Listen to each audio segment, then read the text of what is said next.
Drop dimes, hit routes, so yeah, we on the move.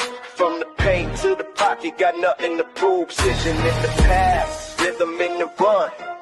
Every play, every day, till the work is done.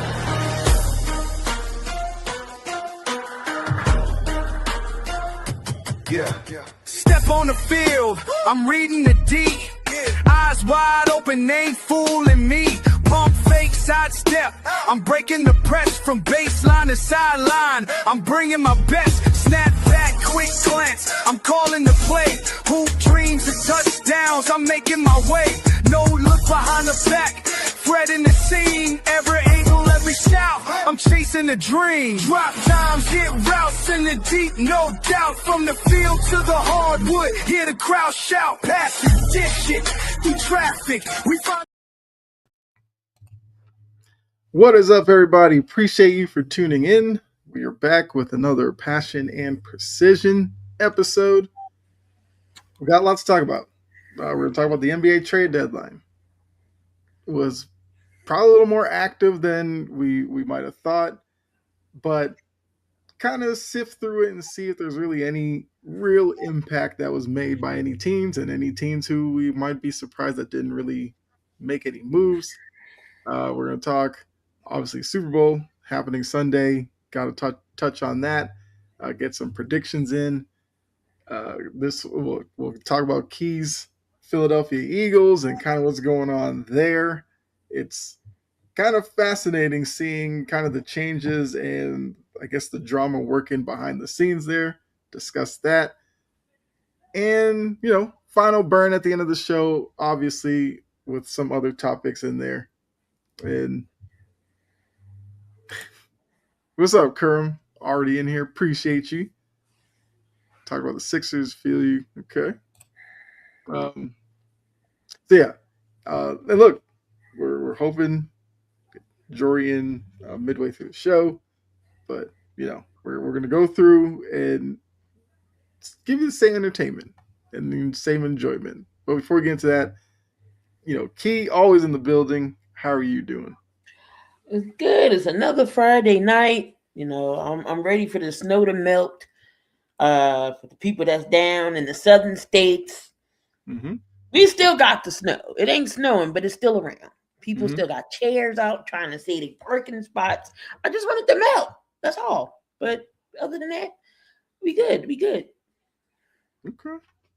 I mean, yeah, that is fair. I know about it from being in Boston. Snow stops falling, and it's like a week, still trying to get it out. And, it hardens, and that makes it even worse. It's a whole process. In the Southeast, it was still, I guess some parts had some snow. Yeah, that is true. But yeah, let's start with where do we want to start here? Let's start with the Super Bowl. It is Sunday. We got to talk about it. Sijin, what's going on? My squad versus yours. We'll see who comes out on top. But looking at the Super Bowl, obviously we have the Patriots, we have the Seahawks, two really good teams. I feel like when you kind of look at them, they're somewhat similar. They have two unproven quarterbacks, even though Darnold is a little bit older, but it was his first time making it this deep into the playoffs. You have two defensive-minded coaches that brought some culture along with them. You have two defenses with some young pieces that are big factors. You have two, I guess, bruising backs in Kenneth Walker, Ramondre Stevenson. So very kind of even though the Seahawks are a 4.5-point favorite, according to Vegas. So when you look at this matchup, I guess, what do you think is the key for Seattle, the key for New England in this matchup? Sorry if you hear it crackling. It's the dog playing with the doggone toy. So, he don't know what he want to play with. He got the rope in this owl thing. But anyway, these teams, in my opinion, I feel like could be evenly matched. Going going down to what Deion Sanders even said on First Take. They had asked him what's the keys in his opinion. Of course, the quarterbacks. You saw in the NFC Championship game, both quarterbacks were dominated. We're dominating. They both were good on both sides. It all came down to the playmakers. Who's going to be the playmaker? If Drake May and Sam Darnold is cooking, and it's even matched in the quarterback play, who's going to be your playmakers? It's going to be JSN. We all know what he can do. Damn near 2,000 yards, almost 2,000 yards in the season. I think he almost had 1,800 yards this season. Yep. 17 and some change he got. They do have other receivers. You still got Cooper Kupp, old man reliable. Still got Cooper Kupp on their team. You still got Kenneth Walker, even though we haven't seen Zach Charbonnet, he was hurt, unfortunately, towards ACL. But Kenneth Walker going to get a big payday, in my opinion.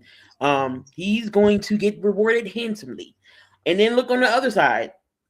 Travion Henderson, Ramon Stevenson. The Patriots still have a good running back core. Stephon Diggs, Hunter Henry. Like, it is so evenly balanced. If you go down to the defenses, both sides have great defenses. I think Nick Amori, hell, you say his last name? Emmanwori. Yes.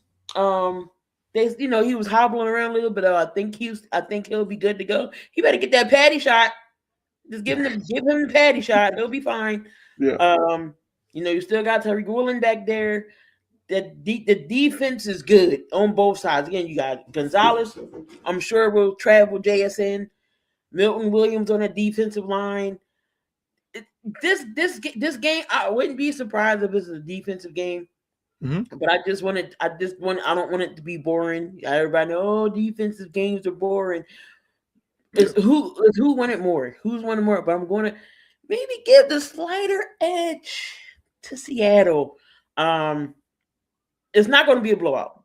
I think Seattle can maybe by 10 at the most. Between 7 and 10 points, I think they'll take it. It's all going to be a matter of who's going to make less mistakes. Which Darnold are we going to see? He can't. The biggest stage, he cannot see ghosts. He cannot. Sam Darnold's come a long way. The Jets. We all know how you went to UCLA, but we already know how quarterbacks are with the Jets. Mm-hmm. So he stayed with the Jets organization. They was like, no, Darnold, you're washed, you're old, you're trash. So they ship him off to Carolina. You saw what happened to Carolina. He didn't really do that great. So you know what? Minnesota gave him a chance. What happened with Minnesota? Took Minnesota to the playoffs, 14-3. Minnesota, how y'all liking that right now? How y'all liking that? Shouldn't have gave up on him so soon. Now he's with Seattle, going to the Super Bowl. And again, coaching matters. Mike McDonald, hell of a coach. Mike Vrabel, hell of a coach. Second time winning coach of the year. He won coach of the year in Tennessee. Coaching matters, y'all. Coaching matters. You can have all the superstars in the world on the team, but if you don't got no coach who can't drive it, who can't tell you, who can't manage it, you have nothing. Nothing. Got nothing. So coaching matters. Organization matters. Ownership matters. Everything trickles down to now. So these are the two best teams in the AFC and NFC that's going to go to battle on Sunday. And I got the Seahawks. Okay. Hey, look, I agree with you. I think it's going to be a very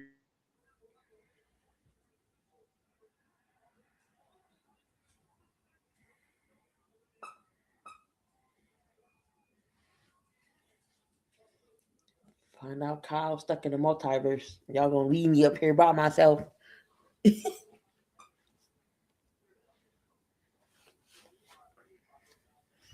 you don't have good culture, you can't succeed. I agree with that. Definitely agree with that. So I think both teams are gonna be very careful because of the big playability of Shaheed and Jones. So if a punter or a kicker kind of makes a mistake, can one of those take advantage and either give good field position or even take one back? everybody's talking about that prop bet about opening kickoff because of how dangerous both teams can be, especially Shaheed. I mean, he did it against if he takes it back, that opening kick, you already know how the game is going to go. Mm-hmm. Yeah, and like I said, New England special teams have been really good. Brendan Schooler is going to have to be on his P's and Q's for sure. He's the gunner. He kind of took over from Matthew Slater and became kind of the all-pro. But I think this is a game that maybe like a little funny bounce of the ball here or there might decide it. So you have Seattle. I have New England winning, but I think it's going to be wildly entertaining. And I think that more so in itself, I'm fine with it. Like, I'm at the point, even if Seattle won, because Seattle's a team that I like so much of what they have going on, like, I wouldn't be upset by it. Like, I would be happy for, Seijen and 12th man and all of them, because I feel like they have a good team. But I can't pick against my squad, so I got to be real with that. We already knew you was going to pick your team. Yeah, so I mean, I got it. I have New England winning 26-23. As I said, it's not going to be a high scoring game. Like I said, 10 points at the most. I got it. Right. And it'd be one of those where it's like a 3-point game and maybe somebody gets a late score to push it to 10. Like, it wouldn't be something where they're feeling comfortable and they just happen to only win by 10 with a couple of late scores from the opposition. Like, it's going to be back and forth. And don't be surprised if it doesn't start slow early on, because both offenses have to kind of figure out what each defense is doing. So I feel like it's just going to be a lot of fun. And I guess we're talking Super Bowl. We might as well talk the halftime show as well. Because I don't know about y'all, but I'm over people. Oh, Bad Bunny this. Oh, bad. Okay, just shut up and don't watch it. If you don't want to watch the halftime show, don't watch it. Y'all don't gotta antagonize this man. Y'all don't gotta say nothing out the ordinary or nothing. Y'all don't gotta talk about it. Don't watch it.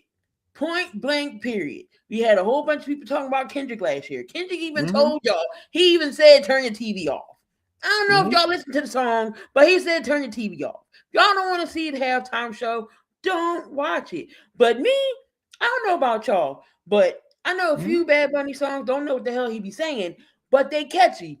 And the one song that caught my eye from there on out, when he was in Backlash, when he went, Bad Bunny, he did have some time in WWE, and he's very talented, very athletic. When he fought Damian Priest, that Backlash in Puerto Rico, that entrance song, it took it. Yeah. I'm sold. It's in my phone. I listened to it, and that's what caught me. I'm just like, listen to the crowd was singing every word from beginning to end. It was amazing. So shout out to Bad Bunny. I'm gonna be watching. I mean, same here. Like, I took Spanish in high school and all that, but I don't really understand it necessarily. But I feel like the way. First, I'll say shout out to the league for not listening to all this outside noise and saying, we picked Bad Bunny, we're sticking with Bad Bunny, get over it. I commend them for doing that. I thought last night during the NFL Honors, them, showing the commercial where, he's dancing with different groups of people and basically just saying, look, you don't understand the words? Fine. It's about the vibe. You can dance. Just dance and just enjoy yourself with that. Like, he's not out there trying to, spit some propaganda or anything like that. He's just speaking to his people. There's no problem with it.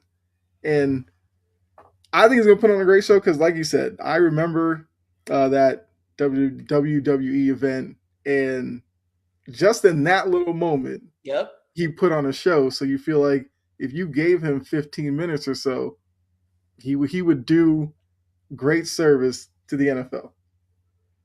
Eric Dickerson, though, I don't know, man. I hope somebody needs to hook him up with a book because he's still talking about, why didn't they pick somebody like from here? And it's like, oh my God, these old farts. Like, you gotta get over it. Y'all gotta adapt. Y'all gotta adapt. I got it. Yeah. What's up, Bo?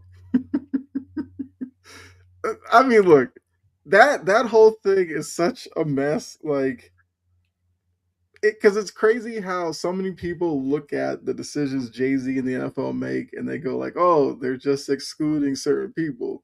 So then their response to that is to come with an alternative one to exclude other people. Because look, put my hand up. I couldn't tell you one thing Kid Rock got going on. Nothing. I couldn't tell you a song or nothing. It's been years. What are so we you doing? Tell me you're gonna counteract Bad Bunny with Kid Rock. I'm sorry. That would never be enough for me to be like, yeah, I'm good on Bad Bunny. No, like y'all gotta do better with that. But we shouldn't even have that in place anyway. But that's whatever. People are welcome to do whatever they want to do. And technically, if that's all you were gonna do is, not watch Bad Bunny and watch the alternative one, that's your prerogative. Like, you are allowed to do that. Nobody cares that you're doing that. But like you said, I don't want Monday morning social media to just be flooded with, "Oh, that was the worst halftime show ever," because that's what it is every year. But Kyle, that's what they're going to do. They said it last year. Oh, that was terrible. You know why it was terrible? Because that's what we're going to hear. We're going to see. The music wasn't for you. That's it. That's all. The Super Bowl. I mean, the Super Bowl is all about the game, and of course, it's all about the halftime shows. They already ranked the top 10 halftime shows. Of course, you got your Michael, you got your Prince, you got of course you got Janet and Justin, you got Kendrick. There's Dr. Dre, Snoop, Eminem. They're in there. So of course, J-Lo, Shakira. So, I mean, of course, we're going to we had some good ones. Rihanna, Justin, Usher. Yes, we've had good ones. But y'all got to get over this Bad Bunny. Don't watch it. You don't want it, don't watch it. Hold on, Jory.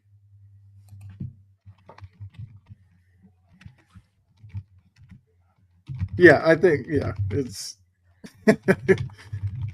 every year is the same. And I only know Kid Rock. Who the hell is Oak Ridge Boys and Skeeter and them? Who the hell is them? What are we doing? Because, like, if let's say the NFL was like, "Hey, this is our halftime show," I would literally be one of those who's like, "Yeah, I would get up and do something else while it's on." I'm not going to sit there on social media and act like it's the worst thing that's ever happened. But we're gonna see it. I'm gonna see it. I got people on my timeline that be saying, oh, this is terrible. They last year, oh, Kendrick, this is terrible. Mm-hmm. It's not your cup of tea. I don't want to. The NFL can't cater to everybody. I'm telling you, it's the old people, it's the older generation that don't understand. They y'all want to see Hall and Oates and no offense to Coldplay, but Coldplay and everything else. Like, we watching a good, especially if the game is kind of boring and you need that pickup. Nobody wants to see something slow. Right. Hey, Jory. First of all, why do they want to see Coldplay? So they can get caught cheating? I was just using them as an example. Coldplay did it. Nobody cared that Coldplay's not American. Right. Coldplay did it with Beyonce, and I think it was Bruno Mars. Somebody they did them. It was Coldplay and Beyonce. But Coldplay aren't American. Nobody cared. U2 did one, the one that everybody loved after 9/11. They're not American either. They're Canadian. Nobody cared then. Did I watch those Ted movies? I think I saw the first Ted movie.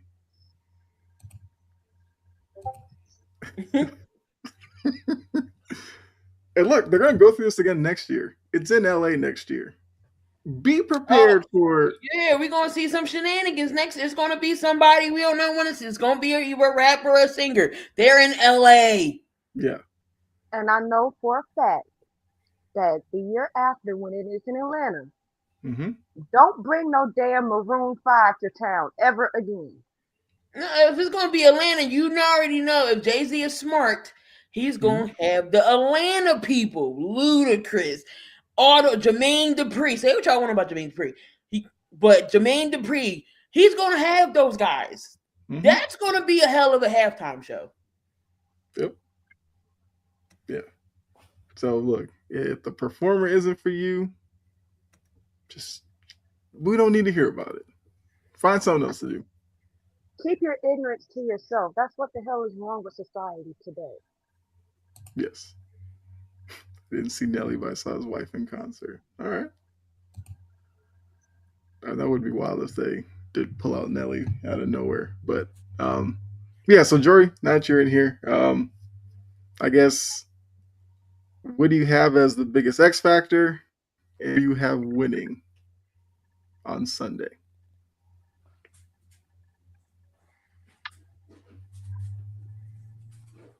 Hard. The biggest X factor is definitely going to be the offense. Okay. Because these defenses are stout, so whoever can make the most of their opportunities is going to win. And Sam Darnold not getting rattled. And Mike McDonald not getting outcoached, because you know somebody's going to find every little loophole and take advantage of it. Yeah. That being said, Patriots by 3. Okay. So Mo says Pats win, Darnold throws 3 picks. Ooh. If Darnold throws 3 picks, yeah, the narratives will kind of continue with him. He's seen ghosts. Yeah. Especially because it is against the Patriots, and that's the team that he struggled the most with when he was with the Jets. So, all right, well, Mo, we'll see if that definitely happens. Since I did bring up NFL honors, I feel like I want to talk about some of the award decisions that did happen. Because Jory did bring up Mike Vrabel, who won Coach of the Year, or as Tiffany Haddish called him, Vrabel. I need y'all to learn how to put. I know this is one of Jory's burns, but I know they have some type of pronunciations or how you say these people names, or they should have told y'all learn how to say these people names before you bring your so-and-so self up here and make a fool out your damn self. Because you wouldn't like it if nobody said your name wrong. Exactly. But the funny thing is, like, they do the video package right behind them. The names are said. They have the Surface tablet. I'm sure it breaks it down for them. She said it not only wrong to announce the winner, the camera came back on her. She said it wrong like 2 or 3 more times after that. And I was like, okay, that's not even the worst one.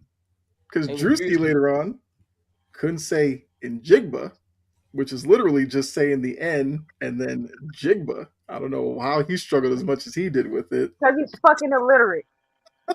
They're both fucking illiterate. It's illiterate. It's ignorant. I felt so bad for Barry because, you know, number one, Barry probably had no clue who Drewski was anyway. Facts. So he was like, okay, I get stuck with this dummy. And now you up here fumbling on your words when it's really not that fucking hard. Like, that shit pissed me off. And then you over here trying to be funny. And he did that shit on purpose because he pronounced it right the first time, and then he went into a blah, blah, blah, blah, blah, blah, blah, blah. He was this close to saying Jackson, another slur. Yeah. Right. I thought that's what he said at first. Right. I thought like the last one before he kind of looked up, I was like, they sure they wanted to let that one get through the censors, but yeah. And then he posted it like it's some shit to be proud of. Motherfucker, we proud of being illiterate and not being able to pronounce our words? Yeah. And then with Miss Haddish, motherfucker, you ain't been funny since Girls Trip. Now you over here sounding like, I swear I know how to read. No, the fuck you don't. Because it's not that hard. Ooh, this is nice. It don't smell like not that hard. It was the thirst. Vrabel. Not Vrabel, not whatever the fuck she said. She said Vrabel. Burn from down under. How you doing from Australia? In what fucking language does an A make an E sound? You can clearly look at his name. It's V-R-A.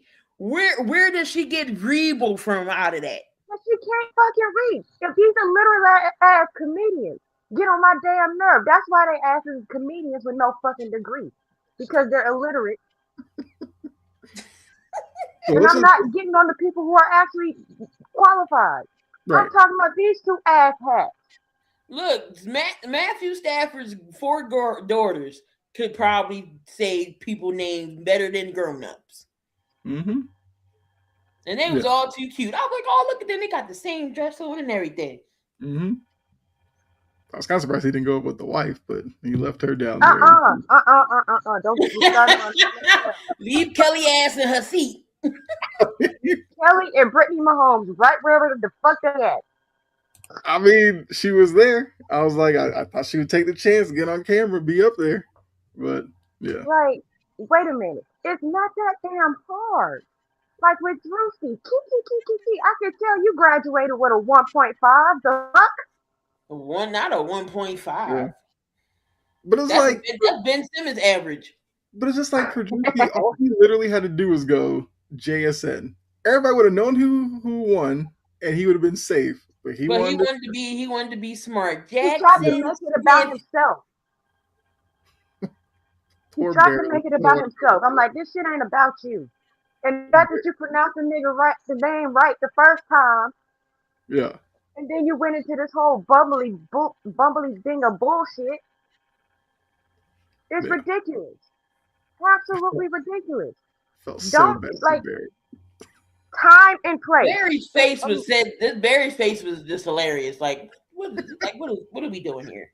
I would have looked just like that because there's a time and a place to be fucking funny. Not everything has to be funny. Not everything has to be a joke. Everything is not about you. It is about that young man getting that award, and you made it about you. You selfish ass dumb fuck. You're in Australia. My mom's in Dubai. She just landed. It's 4-something over. It's 4:18. 4-something over there. Well, shoot, it is technically Saturday the next day of Burn. He's 18 hours ahead of us. Or I think it's 18 or 14. Have you seen the spiders yet? I want to know. I'm going to assume he's probably staying. Well, I mean, yeah, because some of those people have it just in their house. Yeah. It would be kind of, yeah. That Kingsman better stay his ass outside. They can have the whole house. Mm-hmm. They're about as big as my face. Yeah, I've seen the TikToks, and I'm like, yeah. It's the dingoes in somebody's living room. Like, no. And the wombats just chilling. Oh, no. I'm going to say, Chopper, I feel like, yeah, you're not searching them out. Okay.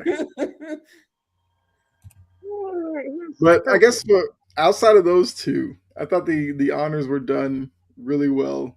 I like Bob Odenkirk with the Chicago Pope thing. He had his moment. I thought John Hamm was pretty good.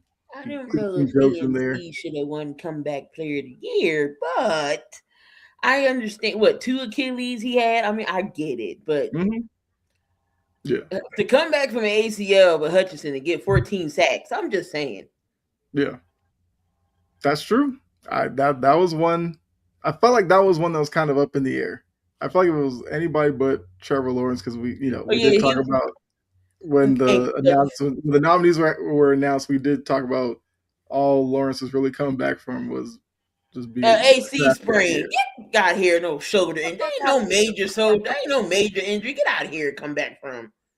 Right. From being I'm not mad at CMC. No, I get like I said, I get it with CMC. Both his Achilles was torn. Yeah. And he did with the all-purpose yard. So I mean, I ain't mad. I'm not mad. Like 2150 all-purpose yards. Yeah, it was a good. I feel like you couldn't go wrong in that category. If it wasn't him, Hutchinson had a great case. Diggs had a great case. I wouldn't even have been mad if Dak won. True. Yeah. Because Dak his hammy was off the bone. Mm-hmm. Yeah, true. And Mo, I am in a great mood because last week pissed me off. So I'm a little wound up. Snakes in the vent, spiders in the house, Crocs. Yeah. They have crocodiles that swim in the ocean. That's a fucking enough for me. That's enough. You already got to deal with sharks. You know you got to deal with crocs and sharks? No. I'll enjoy on my TV. I'm good. Reason why Crocodile Dundee was a character in Australia. So It You is know there's not usually crocodiles out in there. Florida. There's since we American talking about crocodiles in Florida. Mm-hmm. Australia, why is the NFL trying to put a game in Melbourne? How the hell is this shit gonna work? Like I Jet get lag is crazy. so they're trying, like, if they was to do that, they're trying to say when locally time there will it be feasible for us? Because if they 9 start, a.m. I think they say if they start 12 their time, and it'll be 8 o'clock for us. So I mean, I guess they can figure it out. But when I I guess seen that make it. 3:30, I'm like, who the hell is watching football at 3:30 in the morning? I probably would, not gonna lie. I would. Not But gonna yeah, lie. if they work the timeout for it to be like 8 at night here, then you just turn it into one of the primetime games and call it a day. Well, yeah, then they also were saying is they would have had to have it to where they're back by like week 2 or something, because it's literally the next Yeah. day. Yeah. So they would have to have that as a kickoff for Australia. That is, well, yeah, because they play rugby there, so them Yeah. getting into football is not too much of a leap for them. Maybe get a koala to I run out can on the only field or something. imagine. See, that would irk my nerves. That plane ride would kill me. You know, some players are gonna 18 hours? You know, players Yeah. will complain about that. Over. Because ain't no plane flying for 18 hours straight. Because like I know what my mom just did. She flew from Atlanta to Paris and from Paris to Dubai. Oh, hell no.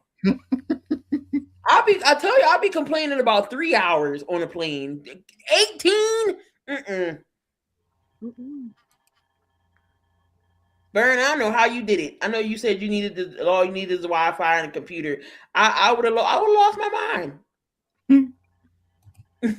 Long flights. Yeah, so go ahead. Yeah, NFL honors, I should say. I thought it was done well. I didn't know Bijan Robinson was a DJ, but we learned that.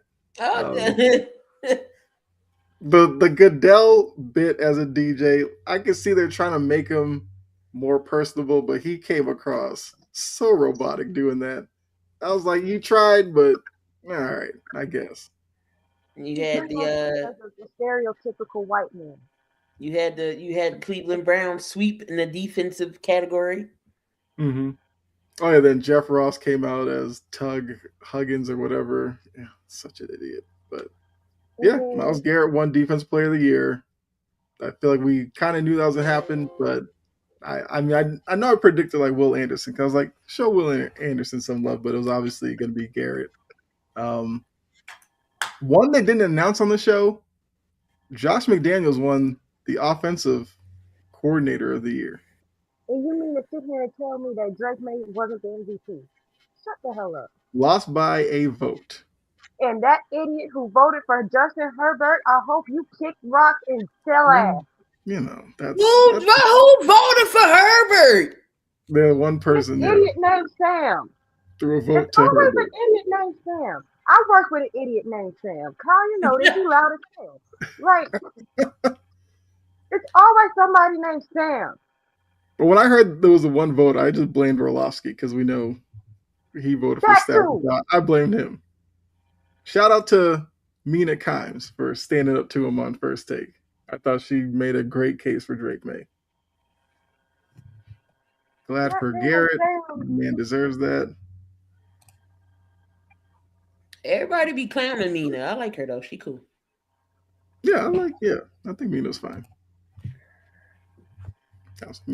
She was up there with Herbert. Orlovsky and Clark, and because Herbert did all of this stuff when his offensive line was hurt, and da da da da da. I'm like, so. Yeah, it's the random person to throw it on to. It'd be different if Herbert was winning and he's in the Super Bowl with a shitty line. Then hell yeah, he deserved to be MVP. But I almost feel like if he wanted to throw away a vote, I wouldn't have been mad like if he threw it at CMC. I'd have been like, sure, you wanted to give the running back some love. I'd have been fine with that. But Herbert, that's just like Herbert? Yeah.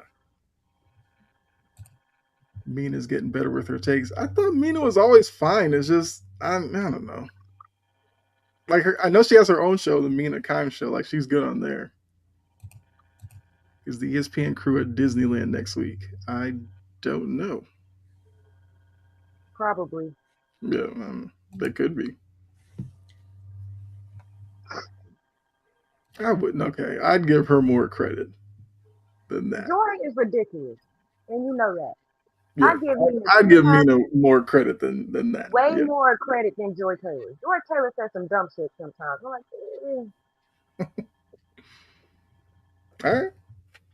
Oh, I guess outside of Key saying you thought Comeback Player of the Year award should have gone to somebody else, was there any other award that you thought could have gone to somebody else? Because we had Ted McMillan, Ted Aroa.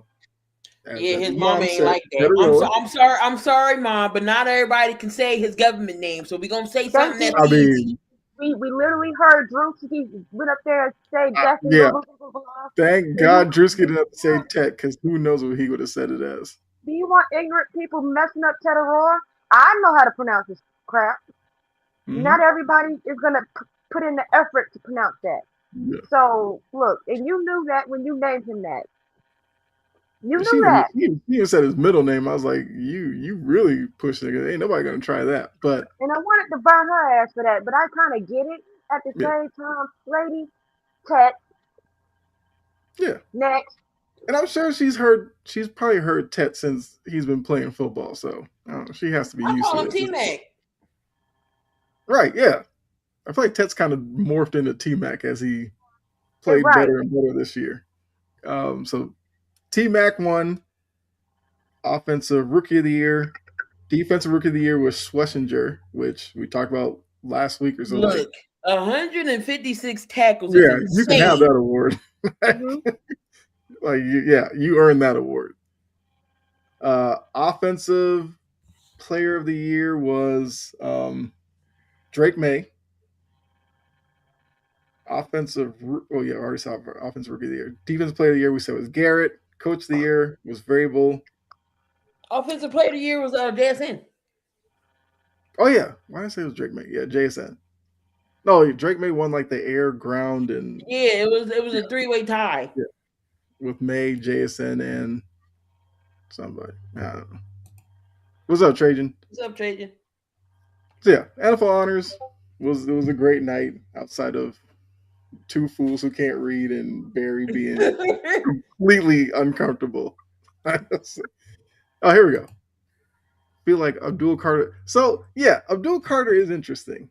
Like his numbers don't really jump off the page, but I think what works for Abdul Carter is like he led the league in pressures and not necessarily sacks or anything like that. I thought for all the hype coming out of Penn State, I did kind of think his rookie year was a little. He's one person from Penn State that wore number 11 that didn't do great. Yeah, because when you think of 11s, is Michael Parsons, LeVar Arrington, guys like that. People that wear that 11, that's serious in Penn State. Mm-hmm. Yeah, that's deep tradition. Yeah. All right. Timu Micah, that's what I call Abdul. Mm-hmm. I mean, they even got Micah to present.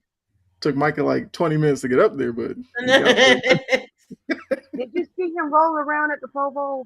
Yeah, he had the scooter. That's how unserious that game is, though. I do got something to say about the Pro Bowl. Now, everybody's like, "Oh, well, get rid of the Pro Bowl, blah blah blah." But okay, so we did have a Pro Bowl. Mm-hmm. They started saying, "All right, so it's off season. We don't want y'all to hit nobody." It was a flag fest. Yep. We got flag football out of it. I don't have a problem with it. I don't have a problem with it either. In my opinion, shit is better than the NBA All-Star game. It is. I will take the NFL Pro Bowl and their skills games over the NBA any day. Yeah. For me, it's like the players are having fun. Like it's an off week for them. That tush push was hilarious. I mean, we'll see with the NBA now with the U.S. versus the world thing. Maybe the world can push the U.S. to make it more interesting. We'll see. But yeah, look, a lot of people want the Pro Bowl to be like some bloodbath. You're never going to get that. These guys are not going to risk some injury for next year for a Pro Bowl. Right. Never going to happen. MLB All-Star game, like it's kind of hard to fake baseball. Like I'm not going to you throw just 100 you miles just at you, playing and you're going to you take some just joke playing swing. Like, baseball, and then you got the home run derby. That's all MLB is. You think maybe they should do something else? There's really not much you can do with baseball as far as stuff. So I feel like they could work in skills type stuff, like, put some guys in the outfield, have them throw to home plate, maybe see strongest arm or something like that. I don't know. oh yeah, see who can field the most ball. I don't know, something crazy. One thing about the Pro Bowl I don't like is the marketing. They don't market it properly. I mean, it was on a random Tuesday night. They clearly did not care about that game. I even like how out of all the All-Star games, I guess MLB is like the least favorite one, and then it's the NBA. Even NHL does cool stuff. They do the fastest skater, they do the fastest puck, and so I mean, I like those events. So I mean, it's really the home run derby, and that's it. Yeah. So sticking with Super Bowl, we'll talk really quickly. Tom Brady's catching some heat because he won't just openly say he's rooting for the Patriots. And I get it. He works for the Raiders. He works for Fox. I guess he's trying to keep his media hat on. I feel like if he's going to say he doesn't have a dog in the fight, just give us a prediction. Like, Patriots fans, I feel like would probably be mad for like a day if he picked the Seahawks to win, but they would understand he's media Tom now. Just sitting there saying you don't have a dog in the fight. And I've heard Vince Wilfork go at him for it. Big Vince is a funny dude. He was like, that's bull crap. Tom, we all know you a Patriot for life. So it is what it is. Like, do you have an issue with Tom Brady kind of straddling the fence? Yes. Okay, go ahead, Jory. Absolutely, because how dare you? How dare you? Because there are multiple people in the media who get away with being biased. Darren Orlowski is one of them. Oh hell! Oh my God! I mean, he is open with that one. Collinsworth is one of them. I mean, Collinsworth just loves every big name, yeah.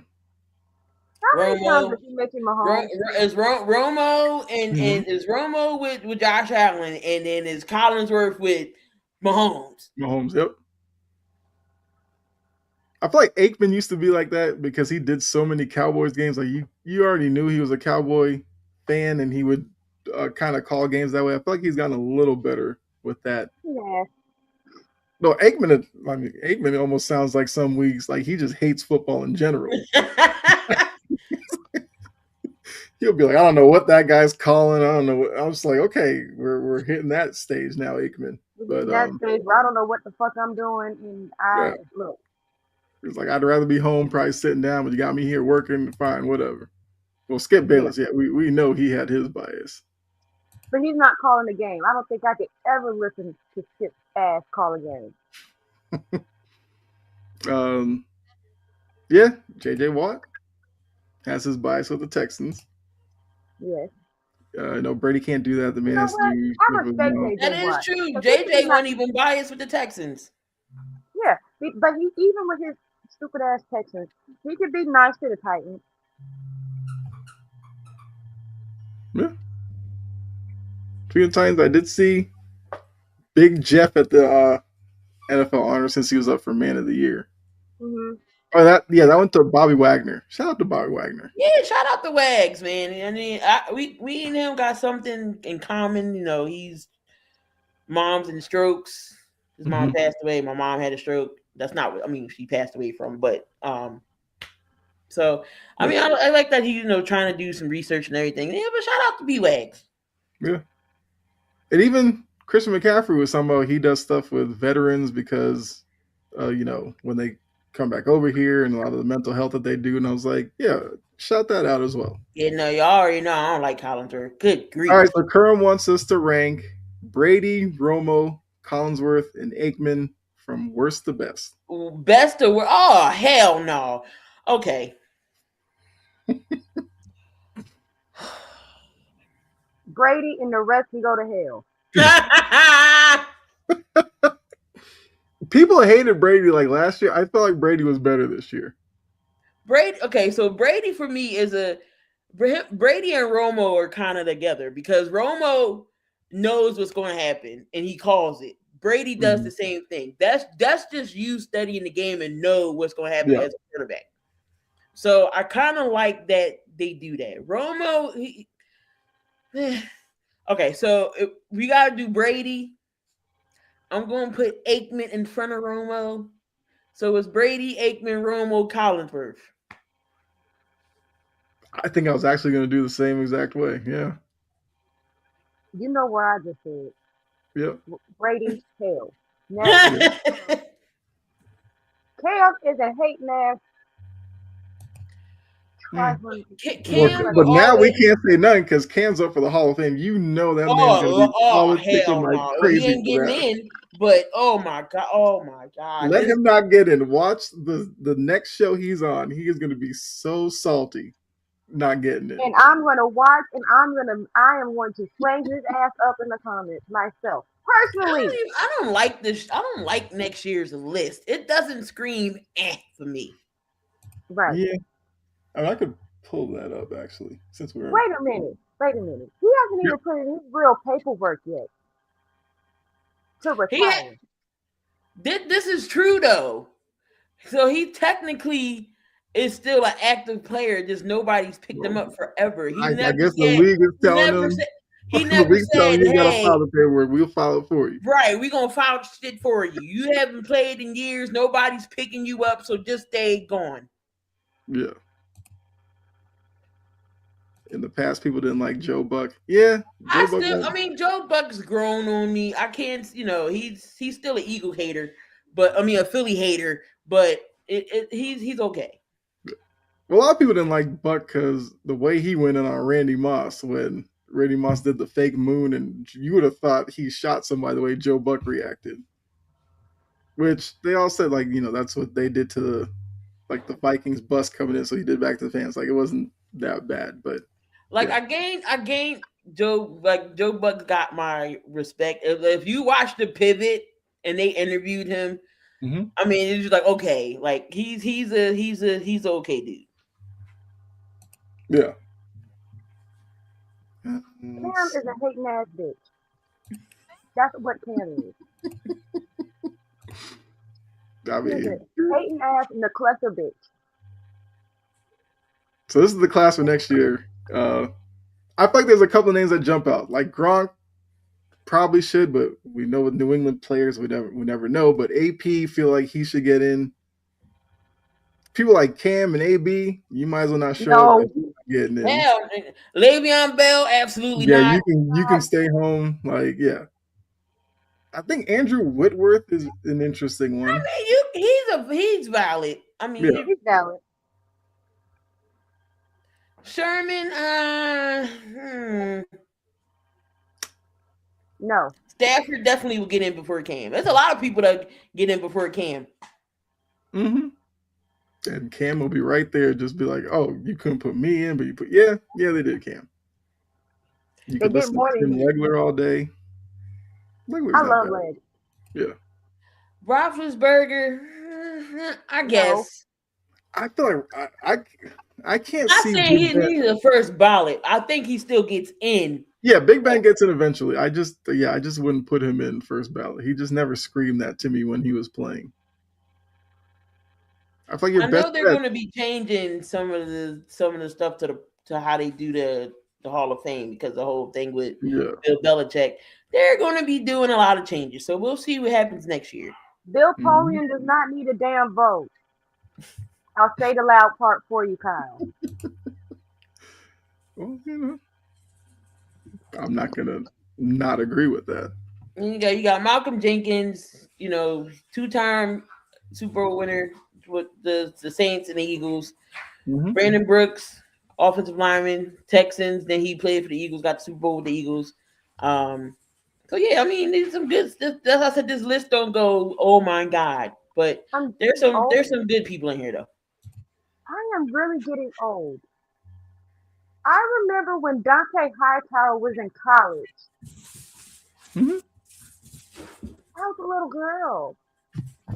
He's somebody who might have to wait a little bit. Yeah, he's definitely going to have to wait because he's a bruising linebacker. It's not like yeah. When is Torrey Holt gonna get in? He's been waiting for years. I mean, Roger Craig just got in last night, which that man had been waiting for so long to get in. He didn't even open it. He opened the door before freaking Ronnie Lott got there. But Roger Craig, you saw it meant so much to him to finally get in. He walked out. He was thankful for the crowd. You saw the tears in his eyes. Crazy, I was like, the first player to have 1,000 yards rushing and receiving, and you mean to tell me this man got to wait 99 years just to get in? That's ridiculous. Mm-hmm. It's the same Hall of Fame people who changed the rules to keep T.O. out. Well, we knew T.O. was never going to be first ballot. The amount of people that could not stand T.O., I knew he wasn't going to be. That's why he had the Hall of Fame speech at his school. That's why he had this Hall of Fame speech at his school. He said, F y'all. Mm-hmm. At the end of the day, the numbers don't lie with T.O. Yeah. Say what you want about his antics, but that man caught everything that was thrown to him. Mm-hmm. Yeah, he did. And I guess speaking on the class, last night was Roger Craig. Oh, sorry. Say it again? He led their leading receptions and yards and whatnot with 3 different teams. Should have beat the Eagles. We should have beat the Patriots the first time T.O. came back from a broken ankle, 9 catches, 122 yards, and we couldn't win shit because of Donovan. But we're not going to go there. Go ahead, Kyle. We heard that whole, Alex Mack was mainly with the Browns, but he had, I think his last few years were with the Falcons. Mack could get in because Alex Mack was a pretty good center, but just as a center, I don't know how, I don't know. But I think a lot of these guys will get in eventually. Like Eric Weddle's a guy, might take a couple of years, but he'll get in for sure, I think. Speaking of Hall of Fame, did you guys hear a certain purple pterodactyl running back that I love so much, but I hate the damn team that he plays for, said that he is not a Hall of Fame running back. I'm like, shut your dumb ass up. This is why I can't stand these fake, humble-ass athletes. Motherfucker, you know damn well your ass is going first or second ballot. That's a good point, Tava. Yeah. Derek, as great as you are, nobody's going to believe you're that humble. Like, we know you're getting in. We know you're getting in. Yeah. I'm not a Hall of Famer. He was there last night. He was there last night, too, at the NFL Honors. He don't need to do whatever the fuck he did with his hair no more. He got too much head space in between them braids. That's because he cut his dreads and his hair looked fuller. Now he ain't got none. He just got his braids now. It looks weird. Mm-hmm. Yeah, so Topper says if Le'Veon gets in before Shady, Shady's going to get salty. I don't give a damn what Shady do. Shady need to go to hell. Ride a horse to hell. Expeditiously. Yeah, talking about King Henry. They're going to call... People call you King Henry. You're going to tell us you're not in the Hall of Fame? All right, Derek. Be quiet. Like, damn. Just lie for no reason. Lie unprovoked. A lie don't care who tell it. Mm-hmm. Unprovoked. Really quickly, the class from last night, Larry Fitzgerald got in. Luke Kuechly, which I didn't know Luke Kuechly was going to get in right away. I'm glad he did. 8 seasons. But Luke Kuechly was a beast. Yeah, he was one of my favorites. Best linebacker. Yeah. Didn't he had a record for most tackles in a game or something like that? Mm-hmm. I wouldn't doubt it because he was all over the place. Roger Craig, like I said, and then Drew Brees got in. We all know that was going to be first round ballot. As soon as Drew Brees retired, I'm like, yeah, he's going. Yeah. Okay. They better keep Brady out of here. And keep Gronk. I mean, they might have. I guess they have to keep Brady going. Not till 2028. But it seems like they're going to keep going with all these Patriot people. Are going to make them wait. They made Vinatieri wait, even though I guess Vinatieri is being recognized as kind of a cult because he played more years in Indy, even though most of his big kicks were in New England. Most of the big kicks was New England. Either way, Vinatieri is still a good kicker for what he did. Yeah. Like, Some of New England's games was won by Vinatieri. Strictly by him, yep. Fred Taylor once again snubbed. Fred Taylor, he was for a little stretch, like he was one of the best running backs in the league. I agree. I don't know if Fred Taylor gets in or when he does, but I think Fred Taylor is kind of underappreciated. He can't get in before Derrick Henry gets in. Freddie T. I thought Hightower was already in, so I saw a big swept under the rug Ben. No, their 5 years is coming up. Yeah. But now you're going to start seeing a bunch of players, like Jory said, that's going to make you feel like so old now that they're up for the Hall of Fame. So, but that's how it goes. All right. Let's go to the Eagles. Oh, God. The Eagles are going. Look, we thought last year just on the field was enough drama for the Eagles. Now, getting to the offseason, we have, guys who might retire. We got coaches just walking out and leaving, pulling the Jim Schwartz, which I don't know if you saw that Monken, I guess, got Schwartz to quit.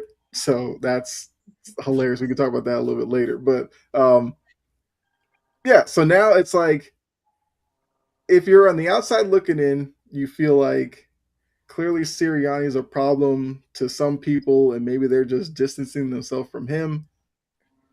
I mean, Key, this is your squad. Like, how do you view this? Because now with the O-line coach going, I think that's like the panic button one for a lot of people. With him leaving, now it's like what's really going on here? Oh, where's the graphic? I got you. Yeah. Because it's another episode of Days of Our Lives, Philly edition. Hold on 1 second. I guess I gotta break this down for y'all. Yes. Jesus Christ. There's a lot of moving parts. Mm-hmm. A lot has happened. Patullo got fired, or he's still there, half fired. I don't know how you can half fire somebody, but whatever. So Jeff Stoutland was the run game coordinator and, of course, the offensive line coach. Now, so 1 through 13, if weeks 1 through 13 is when the running game wasn't the best. Somehow, I guess Sirianni took over more of the running, I guess, design. I don't know which one to call it. Week 14, you see the running game start to pick up a little bit. Saquon Barkley started to run. They started to implement Tank Bigsby more. Mm-hmm. So the reason why Stoutland left, so they said, okay, well, if you bring, I get it. So we all needed this. They all wanted a change at the scheme and offensive coordinator in the place, which I'm not opposed to change it. Okay, you have to have change.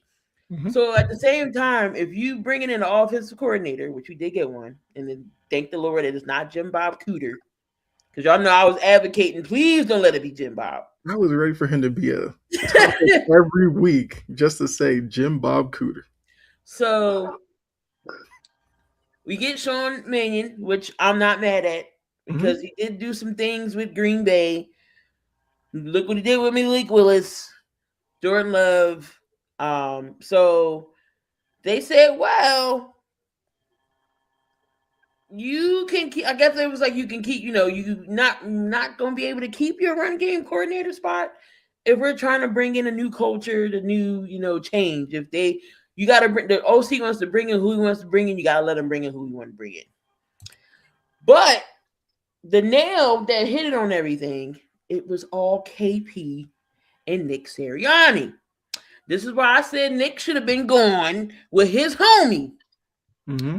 You're going to switch and change it up and didn't involve Stoutland. You didn't tell him nothing. You didn't tell him changes was coming or nothing. So how are you leaving this man underneath out the loop? Yeah.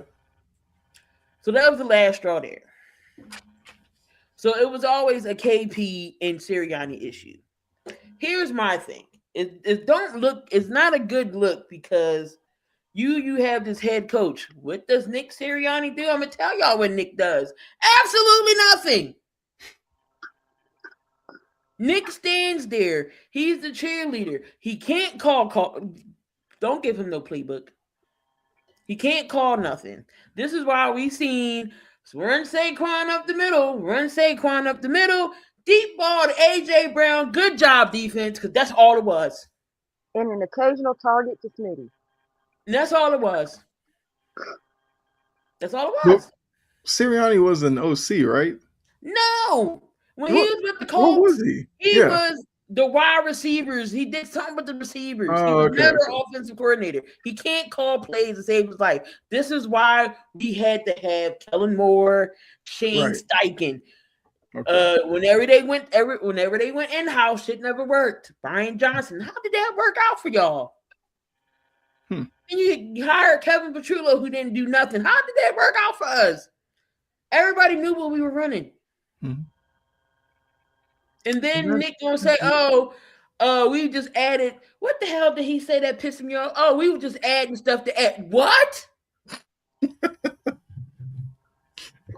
So now Landon Dickerson don't know if he's coming back. Landon is hurt.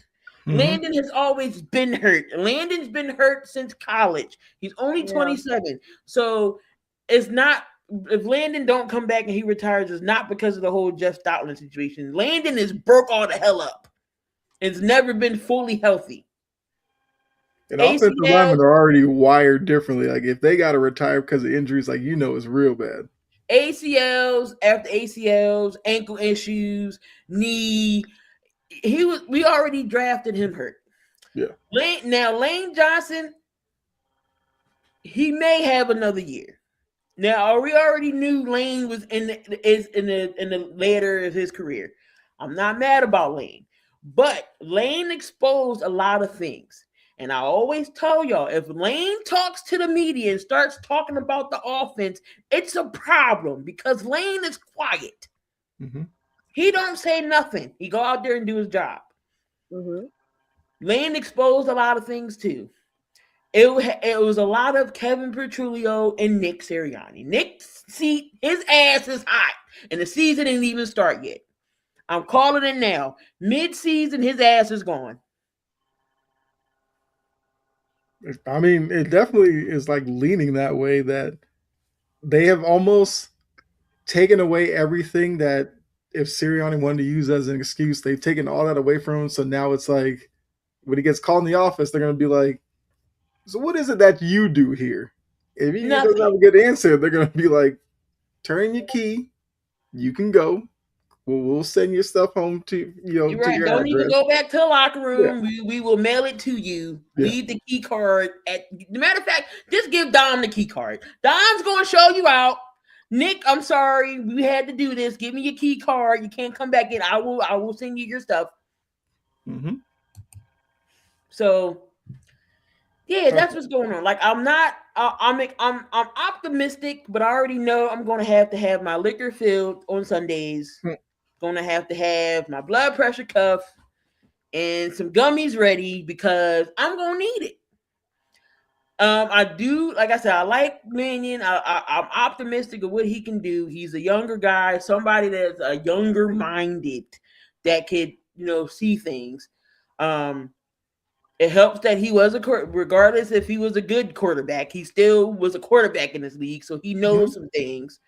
I like who he brought in too. The run game coordinator from the Packers, so he knows what to do. And Josh Jacobs wasn't no slouch. Yep. So I'm liking what we doing. So we just gotta nail this draft. And resigns. He just has to nail it. He can't half-ass it. He has to grip players. Offensive line has to be a need now because we don't know what Landon and Lane's going to do. So that's what's going on in Eagle Land. It's a mess over here in Philly. It ain't just the Eagles. It's the Sixers too. Because Daryl Morey don't know what the hell he doing either. He literally admitted on national TV that yes, we traded Jared McCain and didn't have no plan afterwards. We didn't have no big names set up to get shit back in return. So yes, you traded this man for a Will Smith CD and a nasty ass banana annihilators. I mean, we will talk about the trade deadline later. That was a move I was kind of surprised by. So you pretty much just gave up on him. You gave up on Light Skin. You gave up on him. Now he about to go to an OKC team and kill the second unit. And kill it with the second unit. Mm-hmm. Yeah. Jory, I guess, because obviously you and we're not Eagles fans. So, like, your perspective of what's going on with the Eagles. It's a combination of everything. Mm-hmm. But we usually don't see everything just go straight to hell in a high basket at one go round. It usually happens in phases. Like, even with my team, we went through hell. Mm-hmm. And it started when Taylor Lewan got hurt. That's really when it started. And then his doctor messed up the ACL. Then the line was messed up. Then the offense couldn't do shit. Then AJ got traded. Then Vrabel got fired. Then Rand got fired. Then they hired dumbass Callahan. Then Callahan gets fired. It usually happens in phases, right? But this, I don't. It's like a bomb dropped on Philadelphia of dysfunction. Am I lying? No. The Eagles are one of the most successful dysfunctional teams I've ever witnessed. Well, just look at it. We had to go through Chip Kelly. Mm-hmm. We had to go through Doug Peterson. We had to go through cutting Carson Wentz and taking that cap hit. But then we go back to the Super Bowl. Came back, took a year off. Then we went back again, lost that, then went back and won it. So I mean, yes, we dysfunctional, but we not a bad, like our like owner and GM ain't terrible. Mm-hmm. Right. So you're functional in the right places, but dysfunctional. The football operation can be a little dysfunctional. Yeah. You don't have ownership issues. You don't have front office issues. I'm actually with my team. Sorry to pivot because I'm responding to Crumb. Yeah, to the current comment. I'm actually very optimistic about how I love how they built their staff. Yeah, they Because give you tell me 3 Ball brothers. all first team all ball. We got Robert Saleh as the head coach, but getting Dayball and Gus Bradley as coordinators, that is 3 people that have head coaching experience as coordinators. Well, yeah, that's 3 former head coaches. Yeah. How they do to fill out the position coaches, I'm gonna do my research about that because I know they fill them out a little bit. I just don't know them yet. Mm-hmm. There's been a lot going on, but I'm very patient. We have a high draft pick. We don't need a quarterback. I want Ruben Bain Jr. Jeffrey wants Ruben Bain Jr. Hmm. Jeffrey also needs to hurry up and get Tavondre ass in shape. I know it's not a choice. Tavondre doesn't really have a choice because that's what Jeffrey said. So hurry up and get his ass in shape. I feel like he should be motivated because if you're Cam Ward, you're happy with what happened. You got Brian Daboll, a guy who worked with Josh Allen, bigger, strong arm, mobile QB. Cam Ward fits the same mold.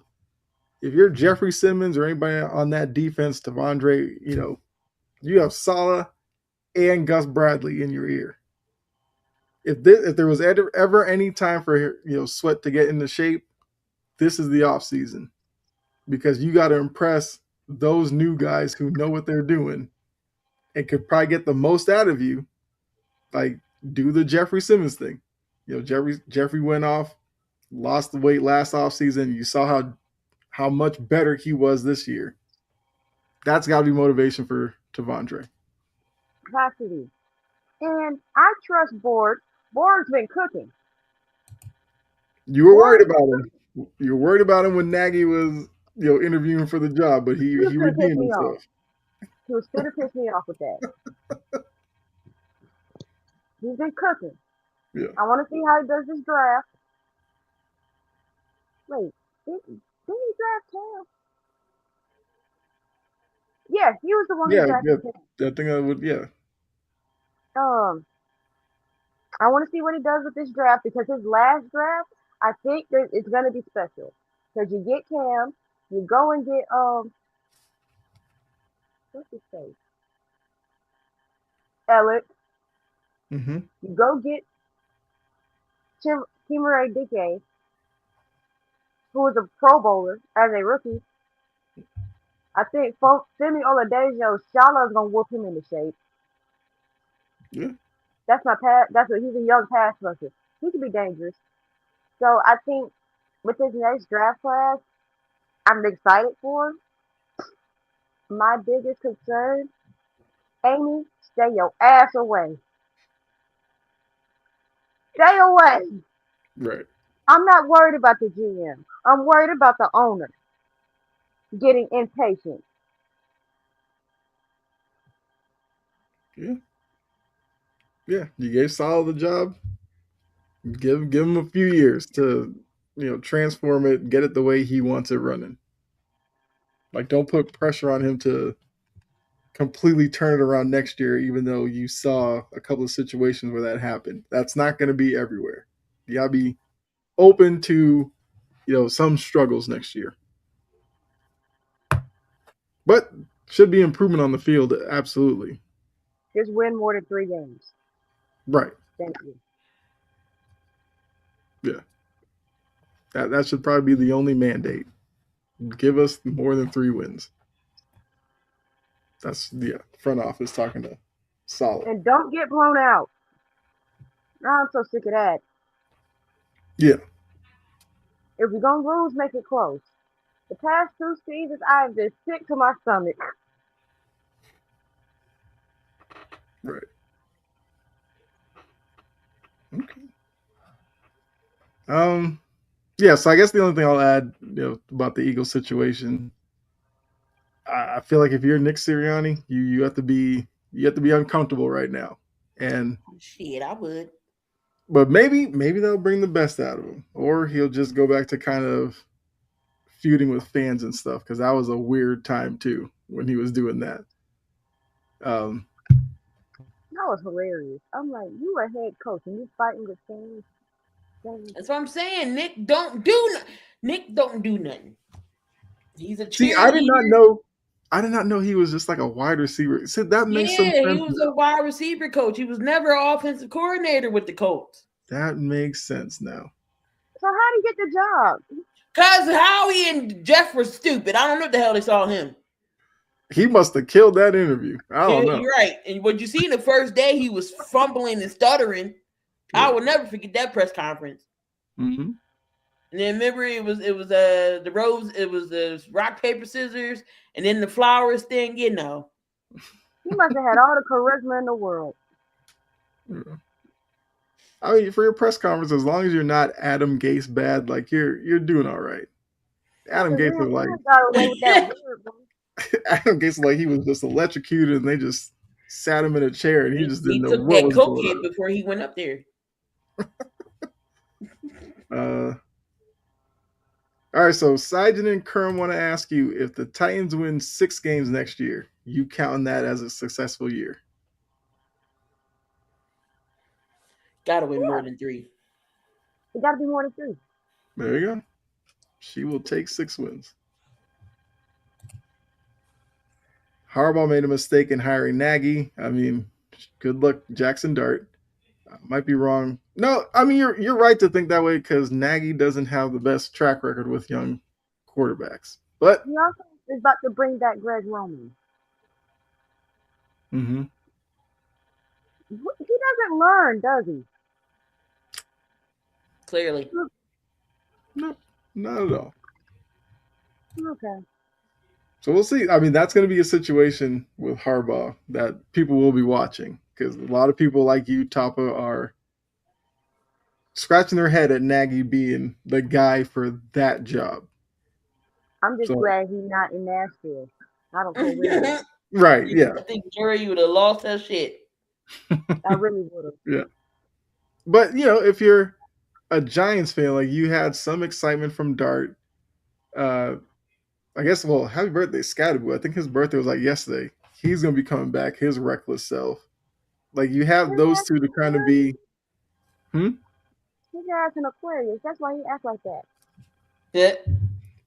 I felt like somebody posted that it was Cam's birthday yesterday.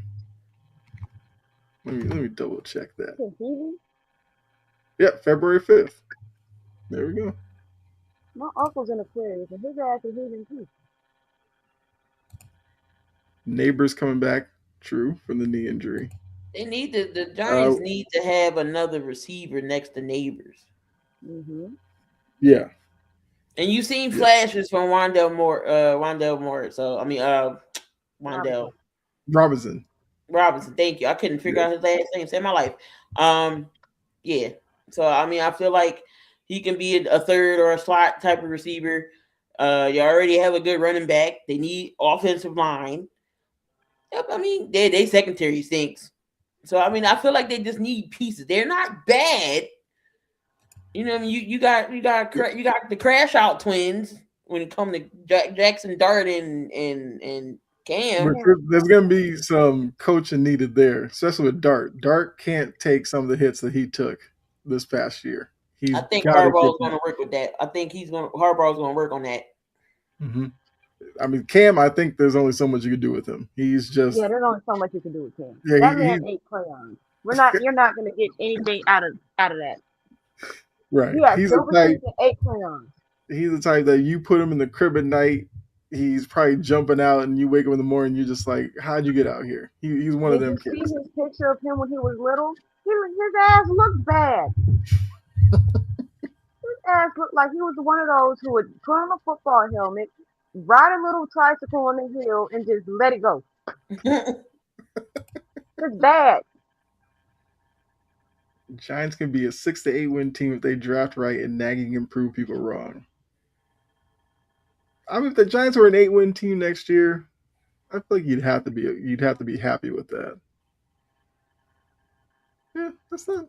No, that wouldn't be too bad. All right, so let's go. Actually, we'll talk about coaching hires. We're kind of talking about coaching in general anyway, so let's go a little bit more into that. So we know the positions are what they are. Mike LaFleur with the Cardinals, I guess, and Kubiak's supposed to get the Raiders job whenever going to the Raiders. The Seahawks season's over. So after Sunday, that's supposed to be the announcement. Looking now that we have the collective group of coaches, what are your first thoughts? I think we talked about before, who we like and who we don't like, but has anything changed since we last talked about some of these fits and what you do like and what you don't like? I know that the Chargers need to have patience. Not the Chargers. The damn Cardinals. Mm-hmm. Need to have patience. The Raiders need to have patience. The Browns need to have patience. Oh God. Well, hey, Monken loves him some Shador apparently, so I guess will buy him a couple of years. Man,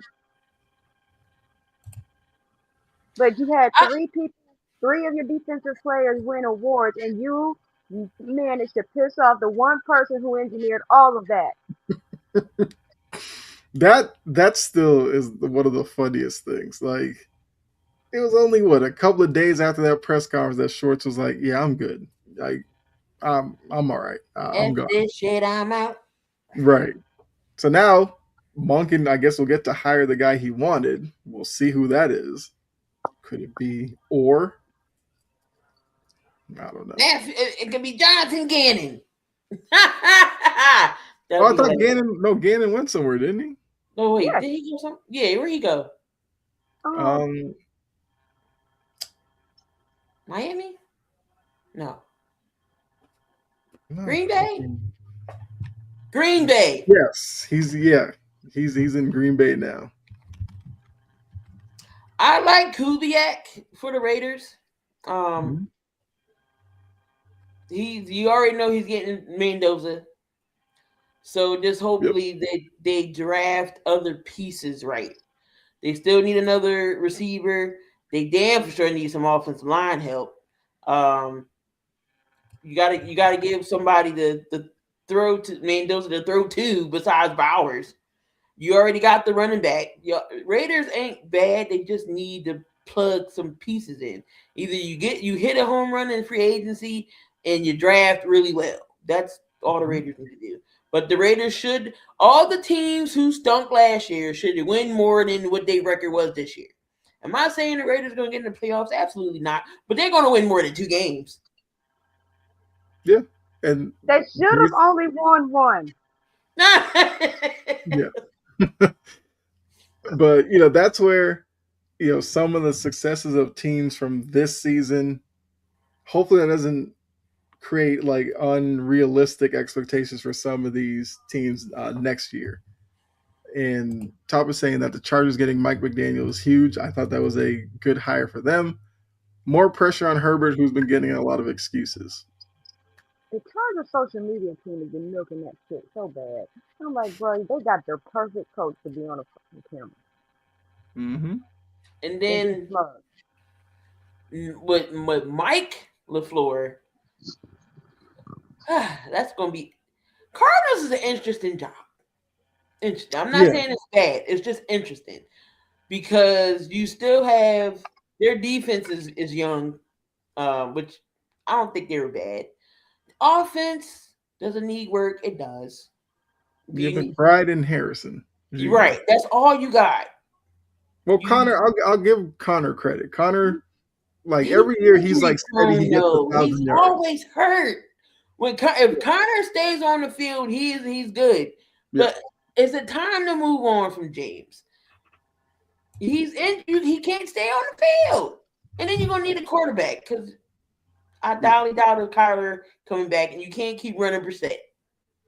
Right. I know why he keeps getting hurt. Who? Connor? Connor.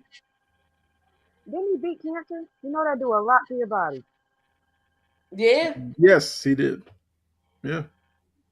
I think Connor at this point needs to be tandem back. Yeah. I think he doesn't need to be that down back. Bell cow. He can't do that. Third back, down back type of guy. You have to kind of preserve him at this point because he's still effective. He just can't be your lead back and your only back. Raiders need a little bit more. Papa, he can't live up to the expectations when his quarterback got to look up to him on a good day. He's not playing Call of Duty. And he's not playing Call of Duty and can't see over an offensive line. That part is true. But I do think some of it is on Harrison, too, because there were some times last year where he was kind of halfway going on some of the routes when he knew the ball wasn't coming to him. Oh, that's not a habit. That's not a habit you want early in your career. But part of that could be because he knew who was throwing it to him.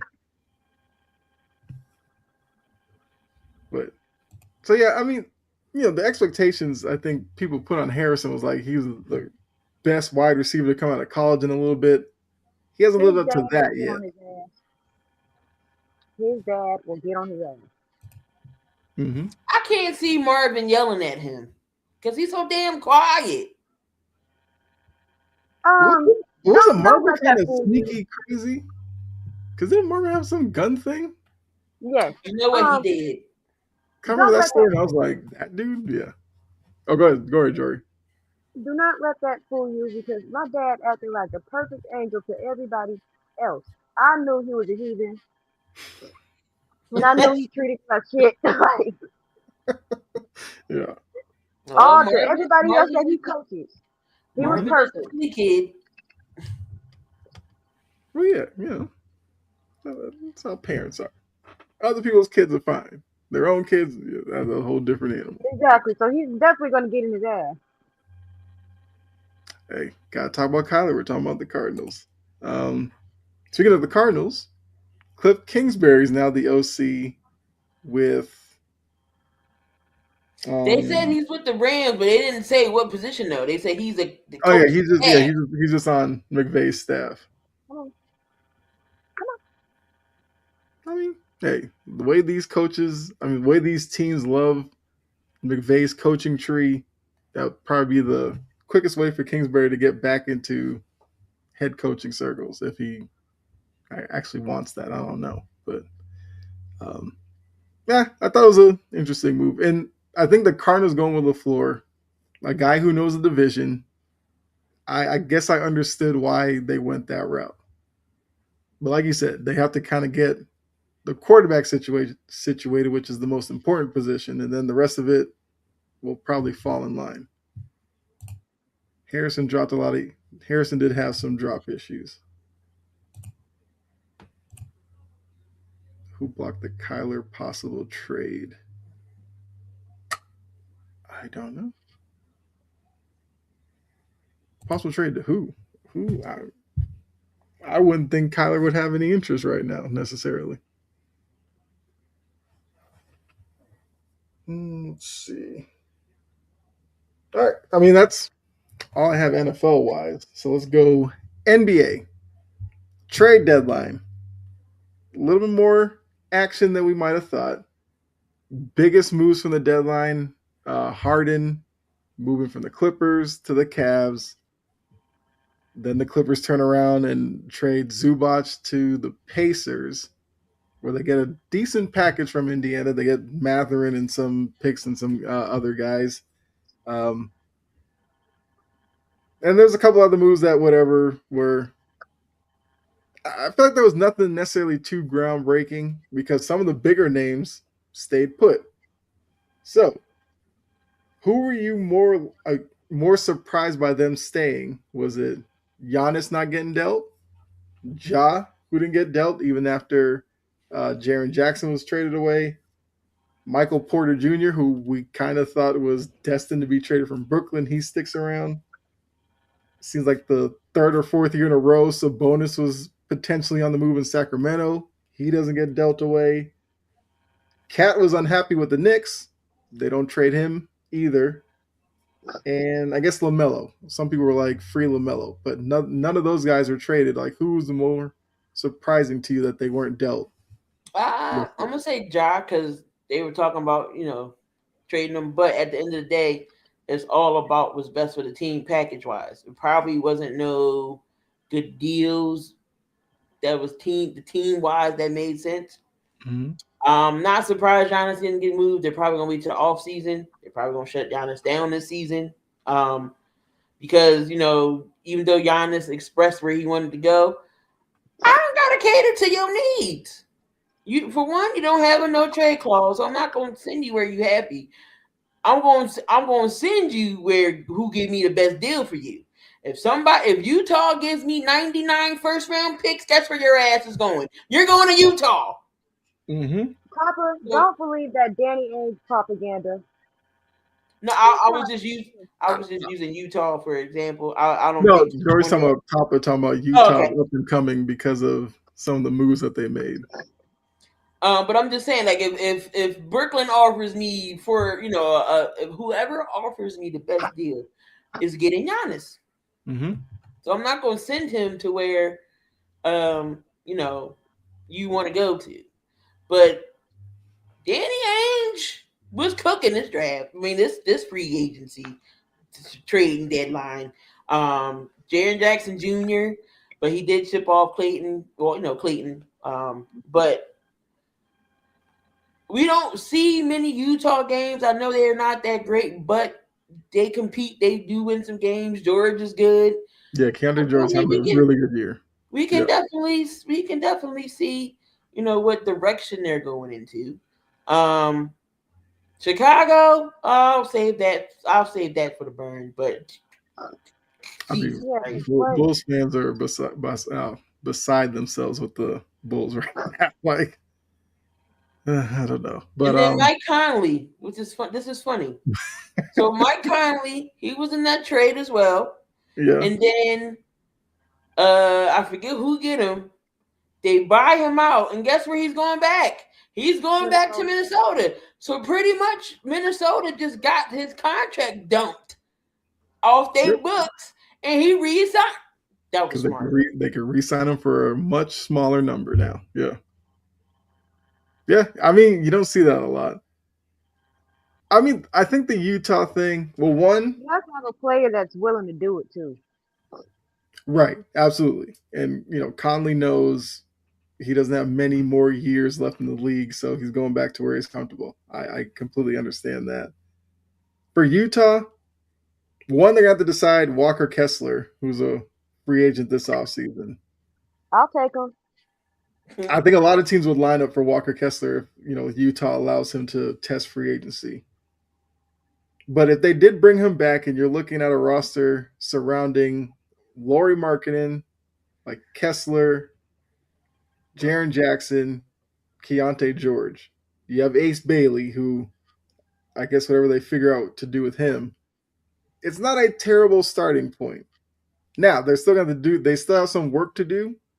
But if you're looking at Utah next year as a 9-10 seed, I wouldn't be surprised. I mean, I wouldn't say it's a big leap for them, but they definitely seem like they're trending upwards. How long that process takes will obviously be based off of what Utah does now going forward. That's a good point, Kerm. Some of these teams are definitely cowards because the Pelicans, all they did was ship off Alvarado. You should have done a lot more. The Heat did nothing. The Heat, right? I don't know. He did absolutely nothing, which doesn't seem like a Pat Riley thing. Yeah.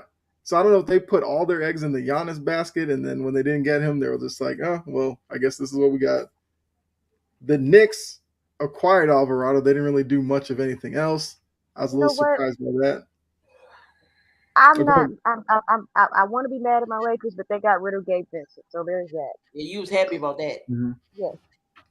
But, I mean, I guess some people might, because I think some people were looking at the Lakers situation, and because that rumor came out about them with Gafford and PJ Washington, I guess people were thinking that the Lakers might have done a little bit more. But, yeah, you move Vincent for Luke Kennard, Luke Kennard is a three-point kind of specialist, even though in Atlanta he didn't really take a lot of threes. Probably figure that out, but he spaces the floor. So you kind of see the fit, and he's more reliable than Gabe Vincent, who was supposed to space the floor, but surely did not do that in LA. The Kings were another team. I think people were expecting the Kings to do a lot more. They didn't move Sabonis, didn't move Levine, didn't move DeRozan still out there. There's moves that they could have made. They didn't make any. And I think there's another team. Well, those are the main ones that I was looking at that probably should have done a lot more and didn't. And I think some of that, as Kerm put it, maybe they were scared to make certain moves, and now they're stuck with the team that they had that wasn't winning. I just don't know. So I guess out of those teams, which team do you think missed out the most? I think most teams are waiting for the summer. Seems like the Bucks are doing that with Giannis, but I can see that. I'm going to say going to say my own team only because you move Jared McCain for a Will Smith CD, and again the real nasty ass flavor of Annihilators, which is banana. Mm-hmm. And it's the small pack. It's not even a big pack of Annihilators.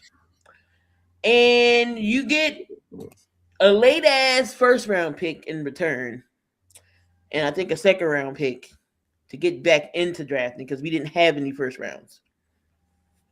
And then you go on this press conference and say, "Oh well, we didn't have no plan, or we didn't have nothing else to. We didn't have a plan to get anybody in return." Wait, so you just openly admitted you didn't know what you were doing.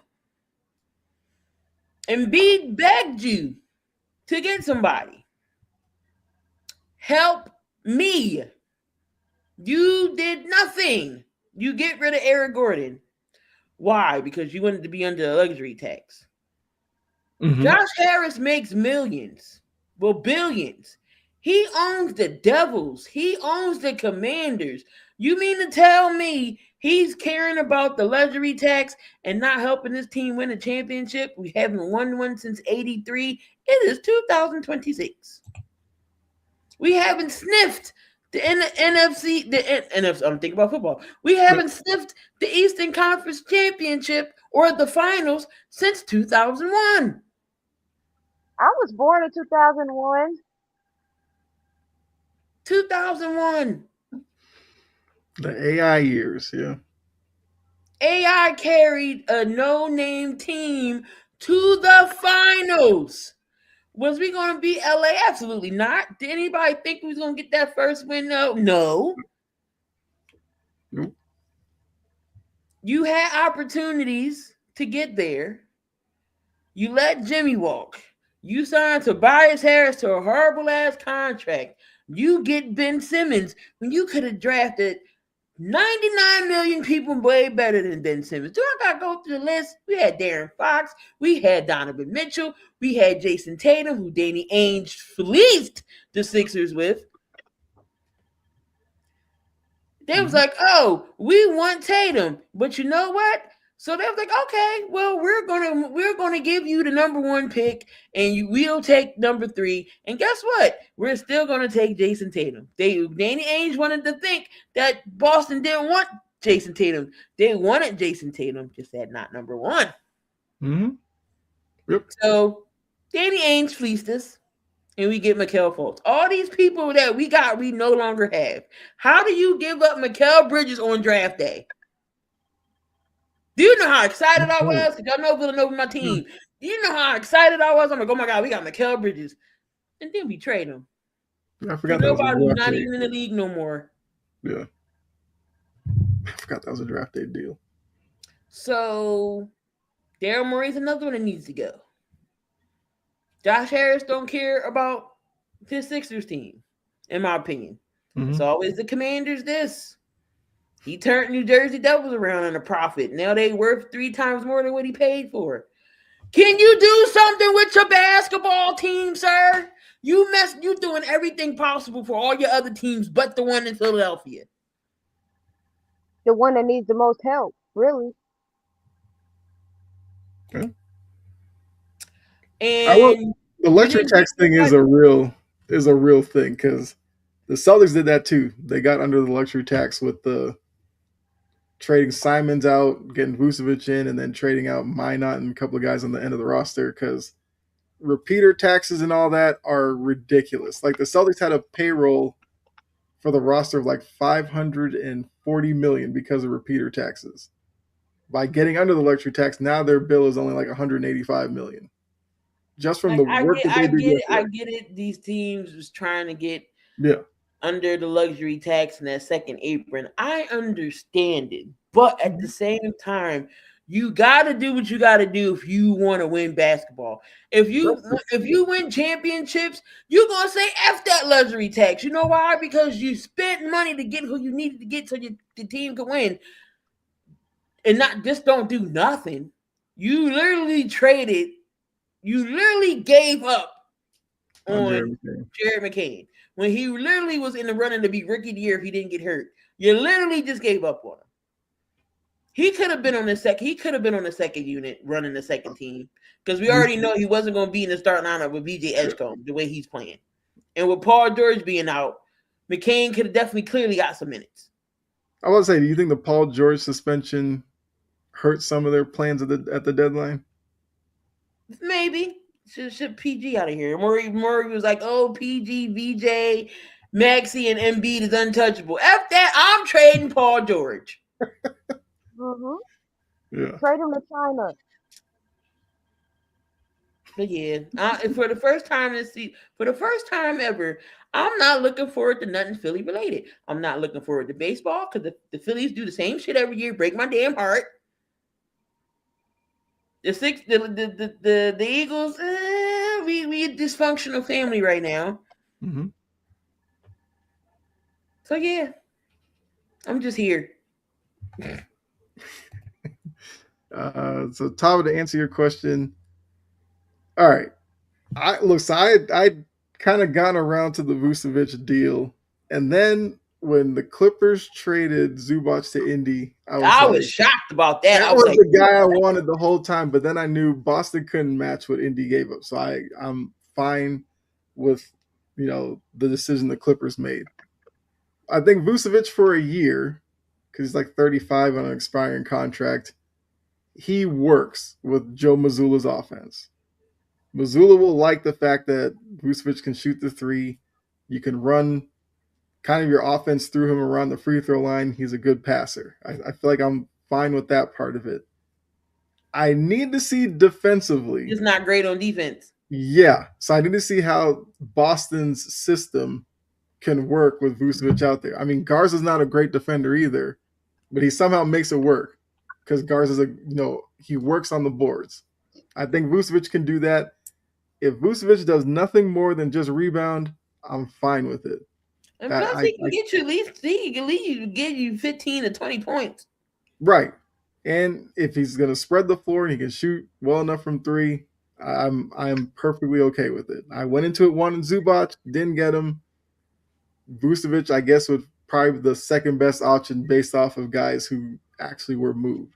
So I'm fine with it. Still want Zubac, but I'm fine with Vucevic. Flyers are showing promise. Here we're saying, reading the comments, where I can get some of this gravy on my son's team. Can we win a chip?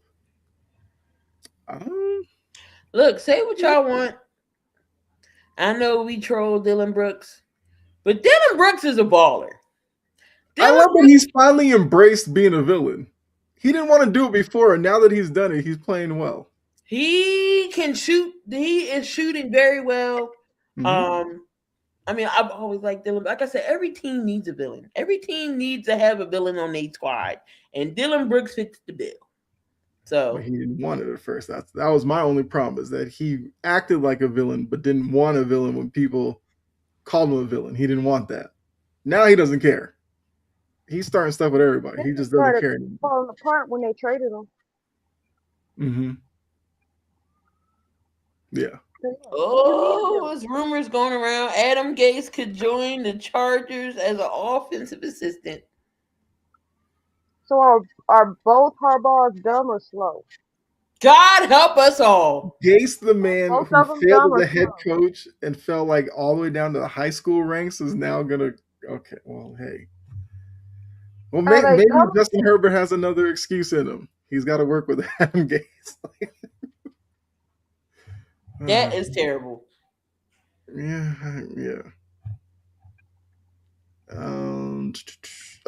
Thoughts on? Because somebody put it in here. I forgot. I didn't even mention it. Harden to the Cavs. What does that do for Cleveland to you? Nothing. No, it don't mean nothing. Even though Spidey told Coco Jones, "Oh, we something before we get married, or we championship before we get married." Don't get that girl all false hope. I guess she's gonna be waiting a while. She's gonna be waiting a while if that's the stipulation. Y'all ain't never getting married. I mean, don't get the girl false hopes. Don't do that. Don't do that to Coco. Do you view Harden as an upgrade over Garland, at least? Because Garland's a guy.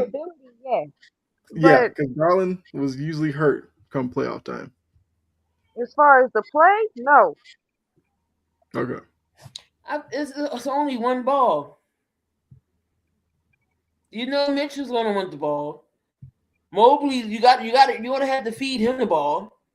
And then there's Harden. You know he gonna do his in between the legs, step back three. I feel like Mitchell and Harden will work. I think Mobley will probably suffer because of those two. I think those two are fine going, I'll take this shot and then you can take the next one. I think those two will work that way. Mobley, I do want to see how he fits with them. That good at creating his own shot. Mm-hmm. The other two can. Yeah. Mitchell's a free agent this offseason, right? Yes. Well, I think so. Yeah. I was trying to think if it was this offseason or next, but he's up for a new deal for sure. And I think that's gonna be something that people will be watching because I like Donovan Mitchell, but I said before I don't think he could be the best player on your team if you want to win a title. So if they give him crazy money, that's gonna kind of shoehorn him into the role as the guy. And it's probably gonna limit some of the things they can do around him. He needs a co-star. Yeah. Like Cleveland might just turn into Utah 2.0. We saw those Utah teams really good in the regular season. Got to the playoffs, what happened? Mitchell tried to do too much on his own, and they would flame out like in the second round, which is basically what they've been doing in Cleveland. So they're hoping Harden can help that. Problem is, Harden's a guy who will disappear as a series goes on. So sure will. Does LeBron go back to Cleveland this summer? Jory hopes so. Jury said Jury wouldn't mind if he went anywhere as long as he not on the Lakers. Jury would buy out LeBron today to send to Cleveland tomorrow. In a heartbeat. You could strap that man to a damn rocket and blast his ass to space. I am sick of him. And Jury will pay Bronny to go with him. Yeah. Bronny got his own little brand. Did you see that? I'm like, oh Lord, they don't put y'all giving Bronny a shoe. You know what? Where can I donate so he can get the fuck off my team? I mean, yeah, can't say he's really done much in his career to earn a shoe. Air Bronny, here's $5. Get out. LeBron's waiting on Bryce. I'm telling you, they can meet up in Cleveland, according to Jory. Oh, don't forget about Anthony Davis in Washington. Oh, I forgot. Washington, this is like the second year in a row Washington's made moves at the deadline. Yeah. That's the man that is now going to be working with Justin Herbert. All right, cool. Who? Huh? Who? No, he put up the picture of Adam Gase when he had those. Yeah. From that face, you knew he was never going to be a good head coach. That's when he took a line of call. I'm telling you, he took a line before he went in the press conference. Good luck, Justin. Yeah. So Washington, for a second year in a row, made moves at the deadline that I'm like, so you want to be contenders with guys who maybe 5 years ago would have worked with? So now they have Trae Young hurt, AD hurt, and that's kind of what you're building your team around right now. And lead up to Trae Young talking about who's going to stop Washington in the future. I don't know. Success? Because you're not getting it. Health. Oh, go ahead. Infirmary. Yeah. The injury tables. Trainers. It's like they let go Middleton. You got AD. I mean, Washington's building something. I'm not saying it's something worthwhile, but they're building something. I don't know what it is either. I don't know if Wizards fans even know what's going on. They're just like, hey, we're just here for a night out. We just here so we won't get fined. Yep. All right, so I'm looking. Let's see, Washington's roster. You got Bub Carrington, Champagnie, Sharif Cooper. I didn't know he was there. I remember when the Hawks drafted him and did nothing with him. Coulibaly, AD. They got Dante Exum in the deal, who... He's still playing. Yeah, right. Exactly. Because, I think Exum remember he was that high draft pick, then he was kind of a bust. Then he kind of went overseas, then he came back. He's been a little better, but he's still, They have Keyshawn George, he's pretty good for a young player. Jaden Hardy, Trey Johnson, Scal Labissiere, did not know he was still in the league. D'Angelo Russell. They got Sarr. But it's almost like with all this going on, is Alex Sarr going to kind of get forgotten? They have Cam Whitmore, Trae Young. And Trae Young with a $46 million price tag and AD $54 million. So, yeah. they're building something.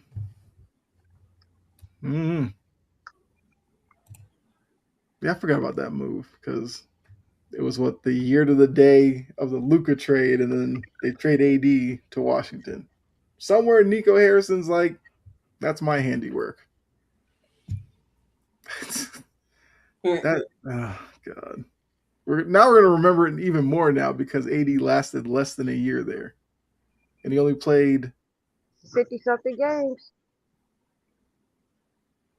Was it 50? Well, he missed 51. Yeah, he missed more than he played. Like, remember the first game he was there, had the great first half, hurt right away in the second half, and his experience was never the same there. Exum's been hurt with a toe, Kerm says. I guess. I'll be checking for Dante Exum. But I guess now that he's in Washington, I still won't look for him. Let's see. They're building to be the Clippers of the East. That's a good point. Washington's a bad franchise. Yep. And weren't they talking about moving to Virginia, I think? Don't give them people that. Oh, hell no.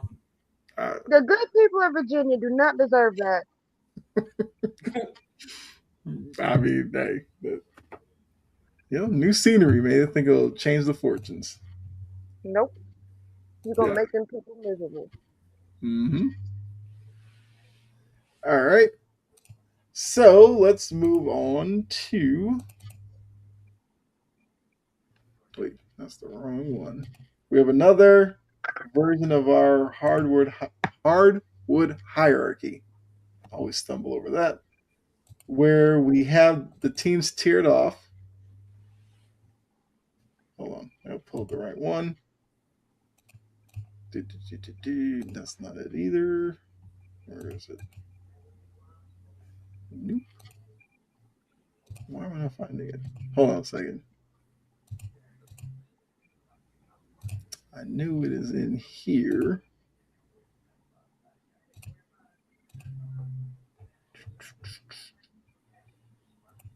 There we go. So we share this.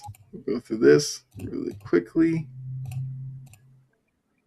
There we go. So last time we did it, I will say we have, I think, Kerm, I believe you were imploring us to move the Blazers up. We moved them up.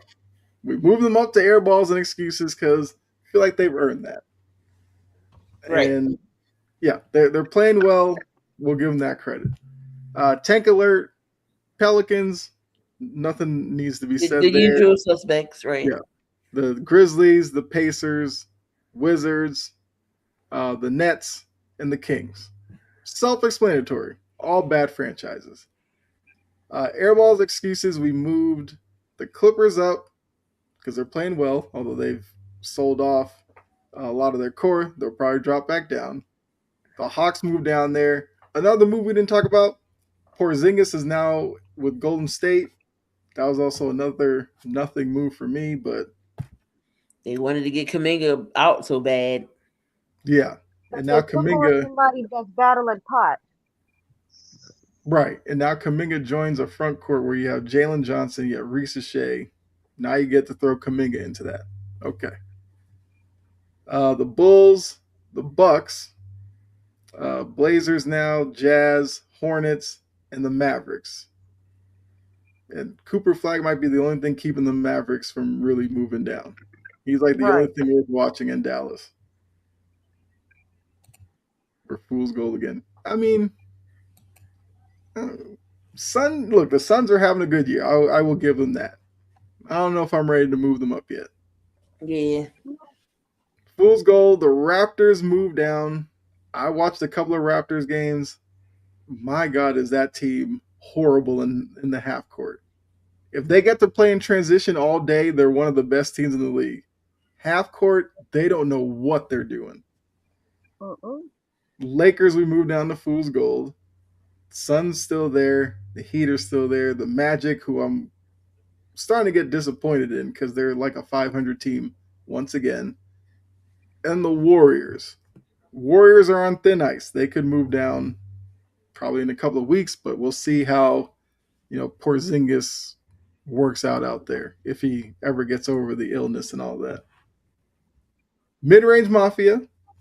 We moved the Cavs up, the Sixers up, Celtics up. We have the Wolves and the Knicks there. Knicks are on a little bit of a run. People in New York are loving them right now. Like we haven't I seen this know. before. But like the Knicks fans do this themselves every year. The Knicks always go on these little runs, and they all get excited. But the Knicks are still a flawed team, like a lot of teams are. But I just don't. I don't know. We'll see what Alvarado does. Another undersized guard, but I guess he'll be on the second team. And then Banner Vision, we moved the Spurs up. Yep. We have the Rockets up there, Pistons, the Nuggets, and the Thunder. Even though I feel like the Thunder are kind of slumping a little bit right now. I guess, let's see, a team to highlight. Well, Jory, we'll talk about your Lakers. Why did we decide to move the Lakers down a rung? Because they can't defend a parked car at a fucking red light. Not a parked car at a red light. They can't stop anything. DeAndre Ayton is soft as shit. Every time I see him on the damn court, I get mad. I'm like, why did we even bring him here? For glitz and glamour, but he's hilarious for the social media team. Kick, kick, kick, kick, kick. Nigga, Negro, dunk the ball. It's Yeah. stop all that stupid ass breaking layups and shit. Like he pisses me off every time I see him. Now Luka hurt. Look, we almost beat y'all last night. We forgot how to play basketball in the third quarter. And then AR got hot. Yeah. I guess good thing AR back, come and when he come back, Luka go down. I'm like, damn. Yep. Mm-hmm. And then it's not funny that King James the Bald and his stupid ass son are wasting roster spots right now. Not playing defense. Hey, that's all-star LeBron James, okay? Yeah, all-star might kiss my ass with that. Yeah, I mean, I would have, yeah. But, they give him that 22nd year in a row or whatever it is now. And then you got a whole bunch of people who run around and don't do shit on offense. Mm-hmm. Gabe, Vanderbilt. You ain't got to worry about him no more. True. I wanted him gone. I never wanted Ayton. He another Charmin. Yeah, top of King James the Bald. Fuck off my team. I'm tired. Mm-hmm. He just every damn interview, he starts scratching at his damn scalp with his damn brush. I'm like, will you let that shit go?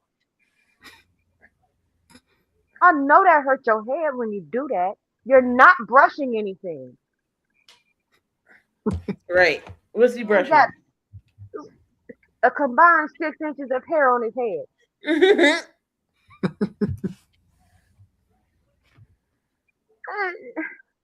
And then poor JJ being constantly emasculated by this idiot. Yeah. I know JJ go home after the game and be like, what the hell? But Rob has poorly constructed this roster. He's top loaded these fucking contracts. Rui Yes. can stay. Rui can stay. AR can stay. The rest of these, Kennard can stay because we just traded for him. Mm-hmm. Oh, Jackson Hayes want to be tough ass? You mean to sit here and tell me that you got all this goddamn smoke for MFN mascot, Stop. but you How don't you do get shit fired? on the court. How you get suspended for pushing a mascot? But you get all this smoke for a mascot, but you can't do shit on the court but run around and jump up and down. They said I That shouldn't is have a took this brilliant job. mind. Don't ruin this. Do not ruin this coach dealing with this pretentious ass, airheaded ass 40-year-old.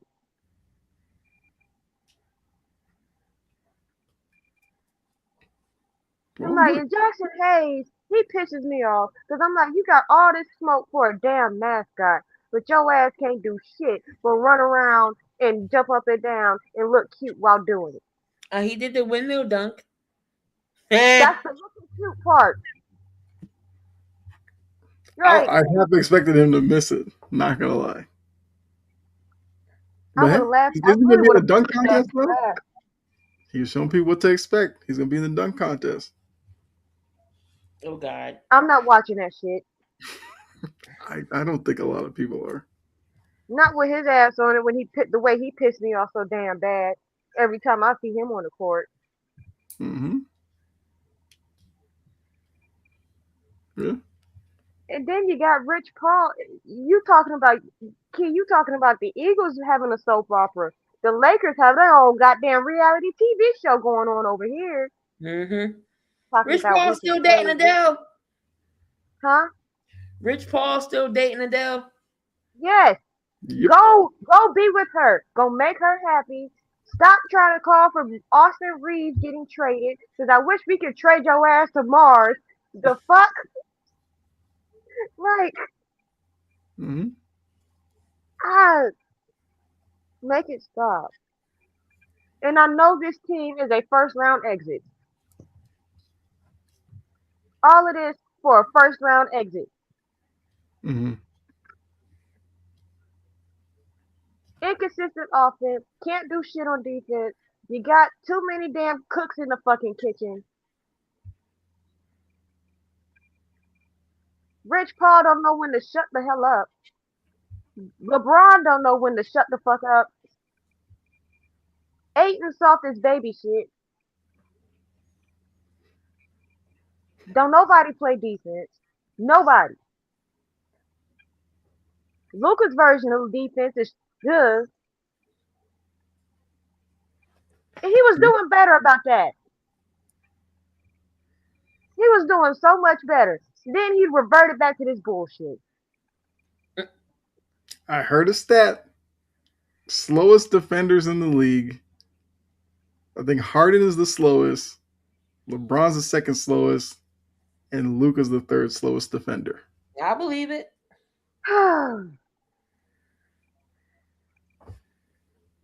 It is a damn TV show, Colonel. It is. You're showing all the damn celebrities. Mm-hmm. Because you don't want to show that trash ass product on the fucking court. They give me a headache. Like, God. And they are fool's gold for that reason. Okay. Now they've been pulling off some wins. Mm-hmm.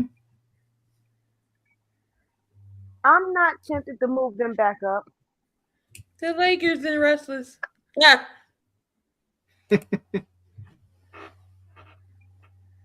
Okay. I mean, yeah, I think the Lakers right now are where they need to be. I guess, well, Key, let them know why move the Sixers up. Surprisingly, the Sixers have been playing well. We were on a 5-game winning streak before we lost to Lakers last night.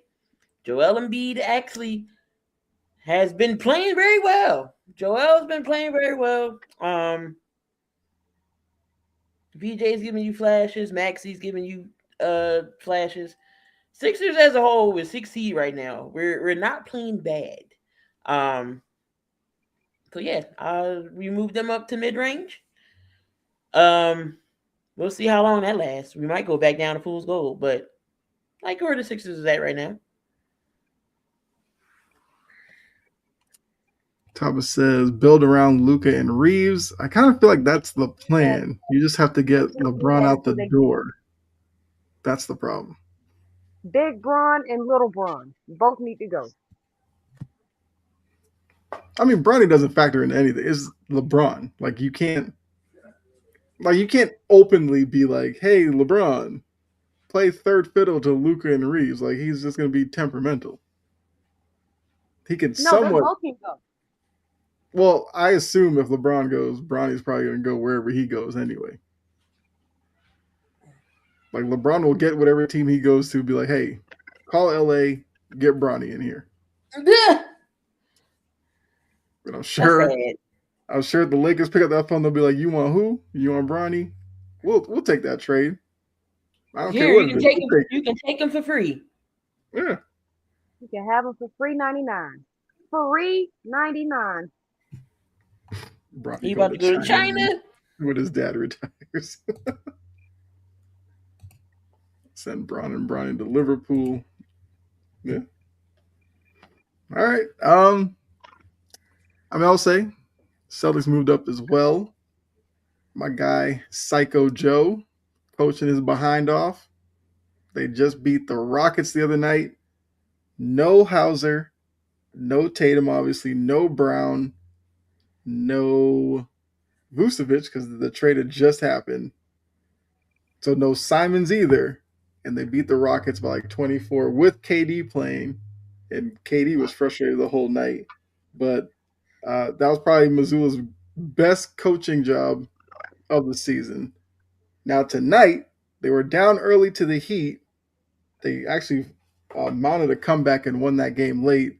And I saw Vucevic had a double-double. So he's already paying off. He's doing his thing. There you go. Yeah. Look, if he's going to do, what was he had? 11 points, 12 rebounds. He does that every night. I will not care. And he had 4 assists. So that's not bad numbers. Yeah. Did in 27 minutes. So that seems like probably the role that they'll have for him. I just think, Jaylen Brown obviously playing so well. It seems like every night it's either like Derek White has a good night or it's Pritchard. Luka Garza is on a hot streak for a week now where he's shooting the 3 ball well. Keita is doing his thing in the middle. They had Ron Harper had a big night against the Rockets. So right now, a lot of things are going the Celtics' way. And they're still out there looming. Tatum possibly coming back. I think the latest report was physically Tatum is good. He's trying to get over the mental block of believing he could go out on the court and do everything he wants to do and not get hurt again. So if that's the point he's at right now, I think he has plenty of time to, get over that hurdle, whether it's like mid-March or something. Like it definitely seems like Tatum's going to be back at some point. So if they can stay as a 2-3 seed in the East, to get Tatum back in probably a lesser role, you don't want to push it. They might be able to make a run in the East. Obviously, matchups will kind of dictate everything, but yeah, I like what I'm seeing from them. Sengun, the Celtics hunted Sengun on defense. The Sengun ended up getting kicked out of that game, arguing calls, and then Udoka got ejected. It was a whole mess. Rockets need a point guard. Yes. They tried Reed Shepherd. I don't think that's his natural position. They let like Sengun bring the ball up. Like I don't understand why they didn't necessarily address that in the trade market. Could they be waiting for maybe a buyout? Bring Chris Paul back? I don't know. But they do need a point guard. Because they're relying way too much on. I can see Chris Paul. That'll be your best bet. I think that's what they're waiting for. They're waiting for Chris Paul to get like bought out in Toronto and then try to pick him up. I mean, Lonzo's out there. I guess. But Lonzo's shooting like 20% from 3. So he has the same problems he's had his whole time. Like, people are just going to leave him open at the perimeter and dare him to make shots. But you could do worse than Lonzo as a point guard. But at least he knows how to bring the ball up. Yeah. And he could defend the other point guard as well. Right. That's probably a name to look for. Yeah, outside of that, we moved the Spurs up. I feel like that's the last thing we could talk about. I feel like it's pretty simple. You got a healthy Wemby. You got those young guys around them. The Spurs are an interesting team. That's who Victor Wembanyama reminds me of. Who? You know exactly where I'm going at with this delusional ass shit. Kendrick Perkins. Oh, God. The fact that his big-headed ass said that bullshit, I'm like, bro. And I was going to wait for Final Burn, but then you brought it up. And I'm like, you know what? Look, I'm going to say it now. Don't nobody look at no Victor Wembanyama and say, oh, he reminds me of Kendrick Perkins. It reminds me of Perk. I'm thinking about you. Perk is his own parody account right now. But are you smoking your own crack? What are you doing? Mm-hmm. He's a living burner account. Wembanyama reminds me of me. And you know what else reminds me of you? A damn bullfrog. What? CP3 isn't playing anymore. No, he'll play if somebody call for him. Yeah. Yeah, Perk wonders why nobody takes him seriously. Because you do stupid stuff like that. He done ran L out of ESPN. Right. Was it? She did that Netflix thing. Yeah. Yeah. So shout out to her. It was 2 weeks after he said that dumb shit about why pick ibuprofen when you need a Perk. Mm-hmm. You are on ESPN. You are not supposed to be promoting hard opiate use. Right. Crackhead, stop. Talking about Victor Wembanyama reminds you of you. You're not that tall. You're not that skinny. And your head's not that little. You look nothing alike. Y'all don't even play alike. Mm-hmm. Perk got fat after the NBA. I don't think Wembanyama's Victor's gonna do that. Perk has bad and good takes. I dare you to come up with the last Perk good take. I haven't. I honestly couldn't remember one.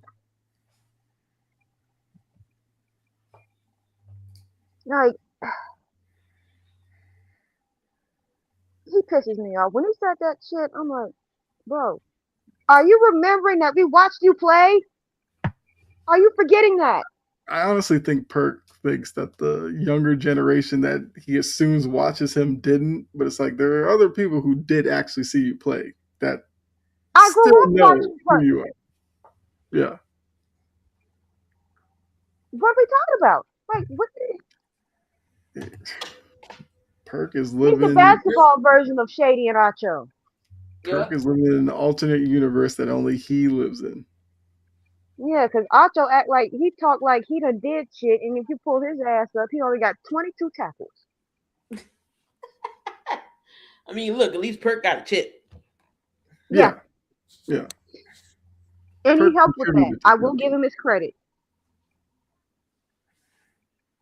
He helped with that. He helped that team win that championship. At the same time, you weren't the biggest important piece like you say you were. Mm-hmm. Topper, you know the level of unbearable that would be? Don't put it past them. Do not put it past them to somehow meet up one day. I would not be watching that.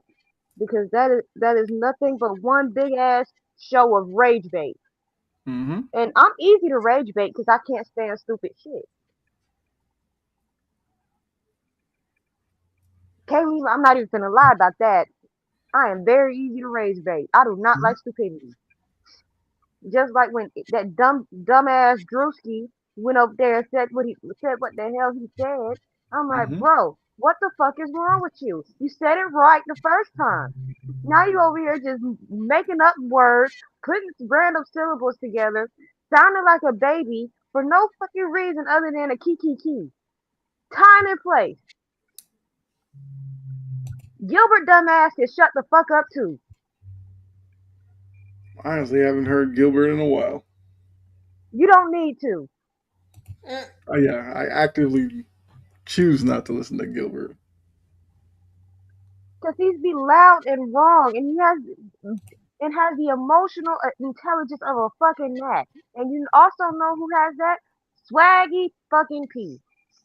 I'm sorry, I'm finna go into a tangent, but he done pissed me off too because they were discussing the Sangoon shit, right? Mm-hmm. And we gonna get on him because he called that lady a B word in her Right, ear. And then Nick Young gonna say, "Bitch, make the call then." Motherfucker, you got daughters too. And you over here just calling the lady out of her name for no fucking reason, you airhead bimbo ass clown. I get, regardless of the female or not, the male refs don't get the call right. So, but Right. you don't hear NBA players calling them bitches. Mm-hmm. Yeah. So she was like, "Oh, what you say? You call me a bitch? Get your ass out of here." And then here go Maya Thompson. Oh, make the call. You know what? You can get out too. Right. But we get that all the time. Remember when baseball had the woman ump? Yeah. And before the woman even got to call a game, everybody was like, "Oh, this is gonna be the worst thing." It's just like, look, like you said, men miss calls too. But let's stop acting like women are just gonna run out there blindfolded and just make it up as they go along. Obviously, they are a referee for a reason. They was qualified. Yeah. Like I told you, I don't care if you blue, purple, yellow, gold. You qualify to do a job, you're gonna do your job. Mm-hmm. Yep. Violet paved the way for women referees. If y'all don't know who Violet is, she was in the NBA for like 20-something seasons. Mm-hmm. You know she dealt with a lot being the first one. And so Nick Young, and they were discussing it in a respectful manner. And the only person who was laughing at that was him. That means everybody think you lame as hell for that bullshit. Mm-hmm. We talking about how disrespectful it is to sit there and call that lady out her name for no fucking reason. Some people miss calls, okay? But then for you to turn around and say, "Well, bitch, make the call." You're not finna You'll be hella pissed off if somebody called your mama a bitch. I don't care how high and mighty these men are. Let somebody call the female that's important in your life, whether it's your sister, your daughter, your aunt, whoever, a bitch. You gonna be mad. Mm-hmm. Yep. And Shangoon need to be ashamed of his damn self. He was my burn, but that's ridiculous. Yeah. He was probably getting taking his frustrations up because he was getting his ass clamped all night long. Yeah. Yep. That's what it was, not the damn call. His ass was frustrated. Mm-hmm. He was getting locked down. There's a few times that, Rockets players just looking at each other and just was like, "What are you doing?" They're like, "What are you doing?" There was a few times Kevin Durant was like, "What are y'all doing?" Udoka was doing the thing where the team's looking at him to call a timeout. He's like, "No, y'all figure it out." Until he got tired of it and he got himself ejected. They had that Hall of Fame gold clamps on him. Every time he moved, that's what you seen, clamps. Mm-hmm. Boston is annoying like that. Yep. Because they get it from their coach, who's a psycho. Who is a psychopath. This man, they had a media game, and this man was picking up media members full court. Like, what are you doing? Trying to show them that they Like, you knew that they probably walked into Mizzou's office like, hey, we got that media game today. Joe didn't want to play against them, so he's like, okay, they want to play, we're gonna play it today then. He's like, I hope that's the last one I have to do, but it's like a yearly thing. But that's just Joe. He is crazy. Psychopath, and he's hanging out with the other psychopath in Boston too. You can tell. Him and Vrabel are besties. Watch us how. That's true. Rockets fans do treat Sengun like he's the next Jokic. That is true.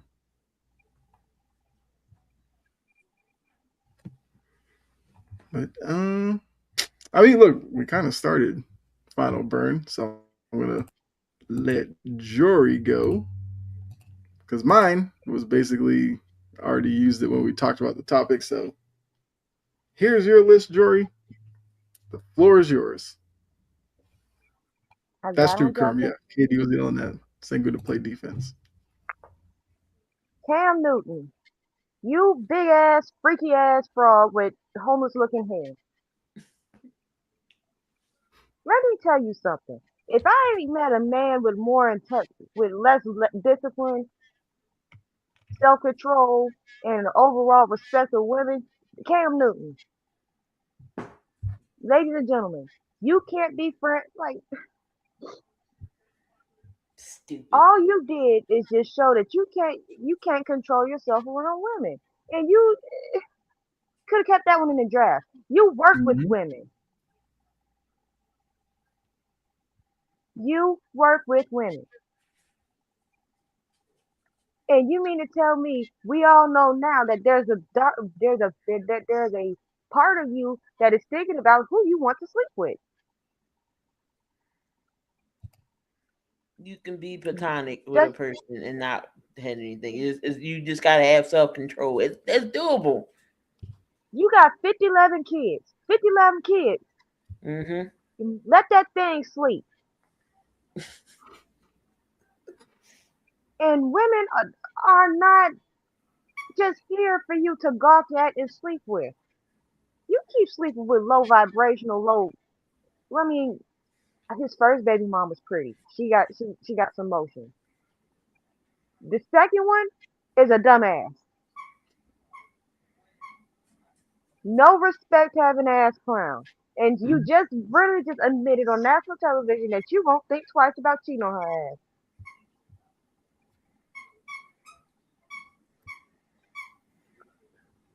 Dummy. Idiot. Like, learn. And another thing that he be doing that pissed me off. What is with you and the Patriots? What's going on? Are you mad because under Belichick you didn't magically reverse the clock? Are you mad about that? Mm-hmm. Did you not forget I'm back. Like, we quite literally saw how you played. And then you got this sorry ass motherfucker named Michael Penix Jr. The fuck is you putting on Instagram that you are never gonna waver and da da da da? All Matt Ryan said is he has to evaluate the roster. Mm-hmm. He has to figure things out. You don't know the playbook very well. You're on ACL tear number 3. You have your own struggles. The fuck is he gonna commit to you for? He's not marrying you. He's not. So for you to sit here and go on the internet, on God's internet, it try to play victim like people have done you wrong. The fact that you were a first round quarterback should tell you that's a blessing. Mm-hmm. With 2 ACLs and you were a first round quarterback. Mm-hmm. Blessing. I would hope you don't fold because you're the starting quarterback right now. You're acting like your job is at risk. You are the starting quarterback right now.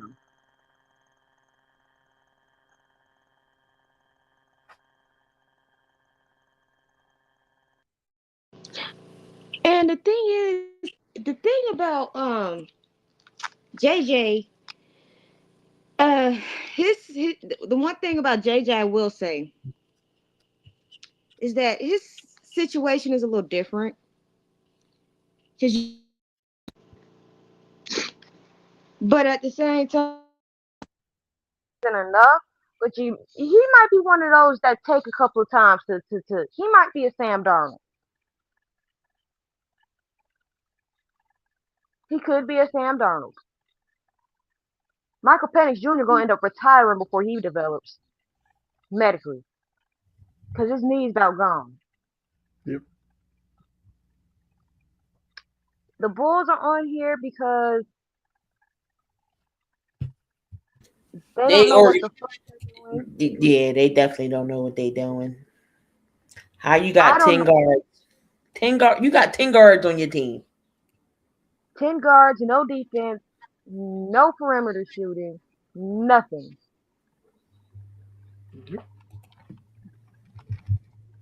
To Jerry Reisdorf, sell the team. And sell the White Sox too. At least the White Sox trying to make some moves.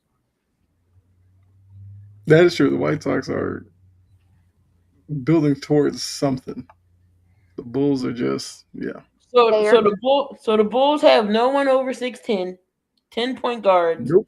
one promising young player, 0 first-round picks received for all of your good players, and took everyone else's trash off their hands. Pretty much. Yeah. You get rid of just really quickly, Boots. here's the roster. Yeah. They still got Patrick Willie. Oh man. Make that make sense. He gonna be a Bull for life. Watch. Now, to another little side part. The Grammys were this weekend. And, you know, Kendrick Lamar got another Grammy. Not a couple Grammys, actually. And you know who came out of woodwork? Talking about why he didn't get no damn Grammy? Lil Wayne. Sir, did you listen to that damn album that you put out? That's trash. Yeah. Hot garbage. You over here talking about I just gotta work a little harder. First of all, DMX had about 6 to 7 songs that charted. Ain't shit off that trash album chart. And then you got Cokehead Minaj going on rants, going at people all damn weekend. You need to shut the fuck up. Actually, no, you know what? I'm not gonna go in on her ass because we don't leave. I'm gonna leave the trumpets alone because she done got into that fan base. They love her. She's not deep enough to get on that alternative halftime show, though. No, yeah. when you left her off. When you done, I got somebody to put on. If that dumbass bitch ever wanted to do a Super Bowl, she won't ever do one. Because guess who she spent the last 18 months going at? Cardi. Jay-Z. Right. And guess who chooses the talent for the Super Bowl? Jay-Z. Mm-hmm. And that former Chargers player, Braden Fehoko, pisses me off so bad about he talking about Kendrick's not a good lyricist and da da da da. I'm like, if you just want to suck on Drake, just say that. But Kendrick Lamar has a whole ass Pulitzer Prize. Why are you even in this? You barely know football and you played it. You say dumb shit just to say dumb shit. Like, why are you here? Why do you keep popping up on my timeline? I don't follow you. Why is it you and him and those badass takes that piss me off so bad always appear on my timeline? And to everybody who's really mad about Kendrick Lamar getting a Grammy, your mammy. Cause what the hell is being mad gonna do? That shit was a good ass album. I bump it. But I'm an intellectual, so I know what he be getting at. But only people, the most people who have a problem with Kendrick getting that Grammy are people who don't listen to the lyrics of music, who just listen to shake their ass. Have you noticed that?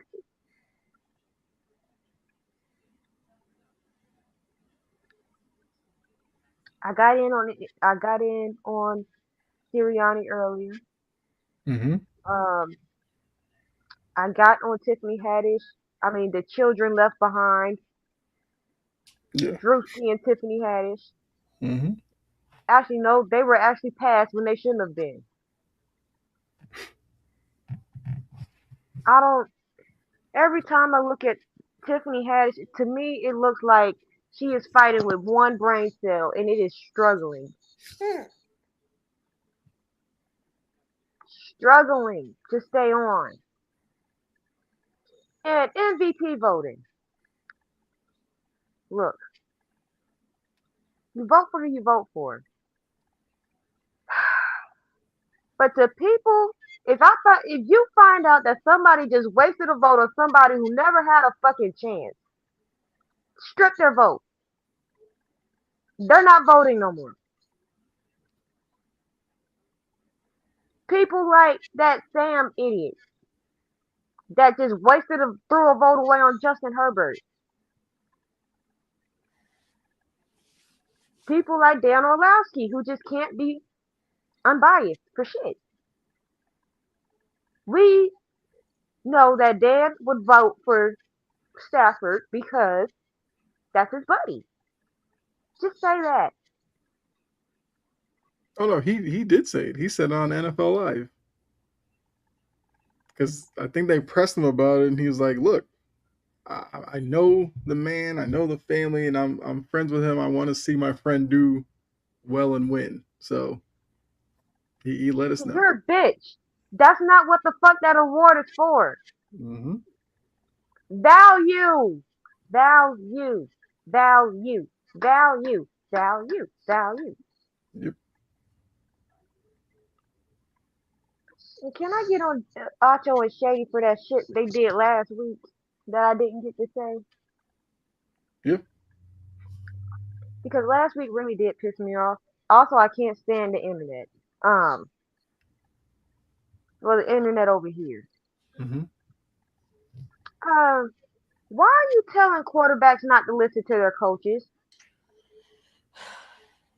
Why the fuck would you say that? Who told that? That's why you ain't did shit but do 22 fuck ass tackles. Because you didn't listen to your coaches. You thought you knew everything and you were better than everything, and you ain't do shit. You barely got off the damn bench. You barely got off off of the third stringer. Telling somebody, a starting quarterback, not to listen to their new coach, who has ran a very good offense before. By the way, more than you've ever done.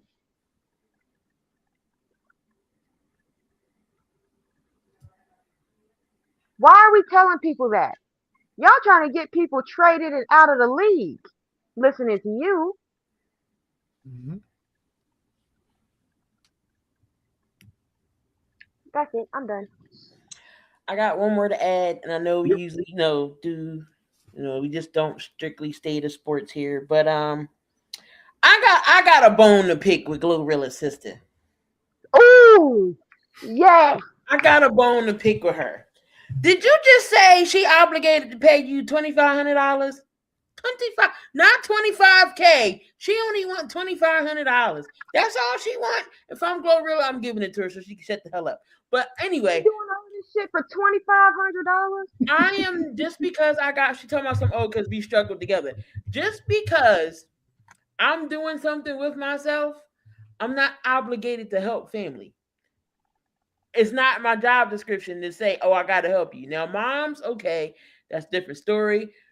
We don't know the whole story behind. Maybe moms don't, maybe she still want to work. I know she's still working at FedEx. Maybe she still wants to work. I get it, but at the same time, she is not obligated to help you. That's how they go broke. Because you're gonna keep begging and asking and doing this and doing that. She got to back up and says no. I'll help you here and there. Here, okay, but you're not going to keep draining me. But it's all this bitch wanting just $2,500. Give it to her. She shut the hell up. Shut the fuck up. Yep. And you know it's bad because you know how I know I've been ranting to you about this for about a month. That man Finesse 2 times has been on a damn coke rant for the past 2 fucking months, and the fact that you made him make sense knows that you dead ass wrong. And he needs to stop. And while we talking about people that ain't got nothing to do with sports, Finesse needs to stop. Put down the perks, put down the fucking honey packs. I know your girlfriend in prison, in jail right now because she got a fed hold because of your stupid ass. Get clean. And the thing about Finesse that pissed me off so bad is he can actually freaking rap. He can really rap. But he always going at his family. He's on that. He done turned into a straight internet fool now. That's on pills. I think he kind of on that powder, but whatever. He act like it, and his nose be running and shit. Breaking news. WNBA submits latest collective bargaining agreement proposal Friday evening. So we'll see. Okay. Like, he's been making good music, even the shit he been making when he been strung out on drugs and stuff like that. He make good music. I'm gonna need him to lock in and tap out on the hard drugs. I'm not saying don't smoke weed. And all of that honey pack shit is gonna do is make you impotent later on. Fool. So, you know what? That's all I have. Because I could really talk for a day about that crackhead. Him and his little dumbass girlfriend. The baby mama dumb as hell too. She's slow. Just up in there just smiling and shit. Like, girl, grow a pair. You got more than one child. You got about 8 of them things. Your ass got a whole litter and your ass happy in jail because you took some charges for this dumbass crackhead.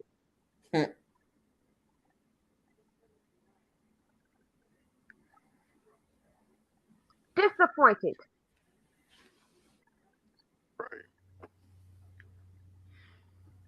Let's see.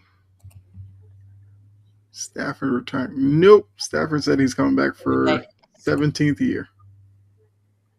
I doubt he was going to retire after the MVP. I only had one quick one. And Tony Dungy did an interview where the Rooney Rule and black coaches and stuff came up. Tony Dungy kind of gave us some insight because obviously he was once a coach. He went through the process. He said, there are guys who don't get jobs that he does wonder about. He said it's not solely because of the color of their skin, because he said he went for jobs and he knew that his interview wasn't the best, whatever. The thing that got me was he said they're going to look at it, reevaluate, the accelerator program, all that. So he was like, he doesn't believe that guys are just sitting there saying, I want to win, but I don't want a black coach to win for me. He's like, these guys want to win. A lot of them don't know how to win. They don't know what they're looking for. And there are some guys who are under the radar who are not the well-known candidates who are very, very good coaches. So Dungy's letting you know, some of these teams are just so poorly run, they're not even sure what they're looking for when they're interviewing these people. And that is kind of alarming because maybe that's why we get retreads. because some of these organizations just look at the name like, oh, John Harbaugh, he was in Baltimore. Yeah, he was pretty good there. We'll just go ahead and hire him. Not saying Harbaugh was a bad hire or anything, but I'm just saying like if that's why retreads get passed around because these organizations don't actually know what they're looking for in a coach, then we might be further off from getting to a point where we don't go in every year and go, yeah, Brian Flores will get a job. Then he doesn't. Vance Joseph, who Tony Dungy did bring up as well as a guy he thought should get a second chance. He didn't get one this round either, even though he's leading a Broncos defense that was one of the best in the league. So I feel like we've said this before, some of these front offices need to change before we could see the change that we really want in some of these hiring practices. Mm-hmm. Problem is, some of these people have been in there so long that, I mean, knock on wood, you got to wait for them to not be around anymore in order to get like actual change in front office. Jerry. Right. I mean, Jared was at NFL Honors and that man looked bright red, but yeah. So I thought it was kind of interesting hearing Tony Dungy tell what the process is like as a minority coach going through it with some of these organizations, and he's been out of it for a little bit, but yeah, the fact that these teams don't know what they actually want, that is a major problem. It's probably why a lot of these teams go through so many coaches every few years. The Raiders. So, yeah. So, if the league was probably run more like, like the Steelers, who have their lineage of one coach they hire, they let it run out for like 20-something years, and that guy moves on and they get another one. Maybe the league would be better off, and maybe the good coaches would get picked out instead of the ones who fail everywhere they go and still somehow get picked up. And Saijan, absolutely. And I feel like, Dungy spoke on it. I know Goodell did his little thing, and he said, we are seriously trying to push diversity, and they're going to try to do all they can to make it happen. I think the league wants it to happen because we can't go in every year and wonder why Flores doesn't have a job. I agree with Dungy. I think Vance Joseph has done enough to get a second chance. A lot of people looked at Bieniemy, and obviously they came out and said Bieniemy can't interview. I don't know. Maybe there's something to that, but it's kind of weird that he can't interview, but he could get an OC job. And look, some people are just born coordinators, but you feel like Bieniemy at least should be given the opportunity to fail, and then he can go back to being a coordinator. We could just say he's not head coach material. Mm-hmm. Right. So, yeah. So, really thought it was an interesting article with Dungy, and maybe it's not necessarily they won't hire minority coaches. They don't know what they're looking for, and they probably make a panic move and just take a certain guy. But that was the only one I had, because my main one was with the NFL awards and all that stuff that we already talked about. So Drewski really pissed me off. Who? Drewski. Oh. I can't stop thinking about that shit. He really went up there, said that man's name right the first time, and then went on this massive hubbity-bubbity bullshit. Mm-hmm. I'm like, bro, it's not about you. Say the man's name right so we can announce it. We can applaud him for his award. It's about him, not you. Exactly. And then Vrabel. Mm-hmm. And Boston Sports Radio all day today was clowning her for that, and they had that queued up, and they played it like out of every commercial break, and they were just laughing at her. Worse than fucking Ocho and Ralia. Right. Yeah. But with that, we better not see Ocho up there presenting no awards next year. Oh, absolutely Do not. it, give them a safe category. And shout out to Lindsey Vonn.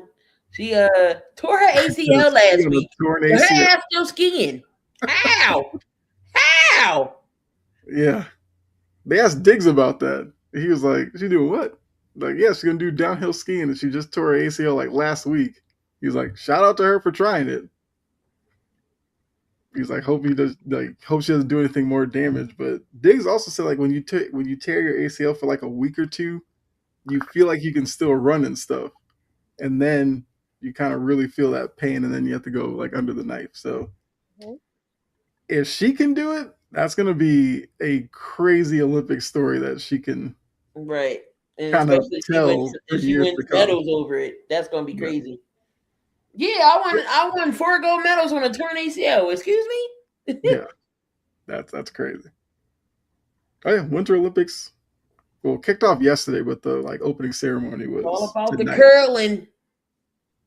I mean, look, I said it yesterday. Like, well, no, Wire to Wire was talking about it. The Summer Olympics have all like the glamour events. Winter Olympics is still cool. Like curling, look, I would never watch curling outside of the Olympics, but for some reason, the Olympics make it seem exciting. Like, I don't know. It's something about that little tube and that brush. Yeah. It's literally just shuffleboard on ice, and they make it look entertaining. I think Jared Allen's trying to start a curling professional league. I think I saw that the other day. I mean, got professional leagues for everything else. Why not?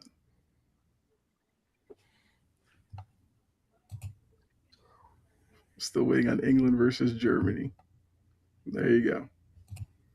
But that is all we got. I guess you guys want to add anything before we get out of here? No, that was it. I will have some things uploaded this weekend. My internet's better because my mom's out of town, and so there's not a lot of people connected to the internet. So I'll have my things uploaded. Yep.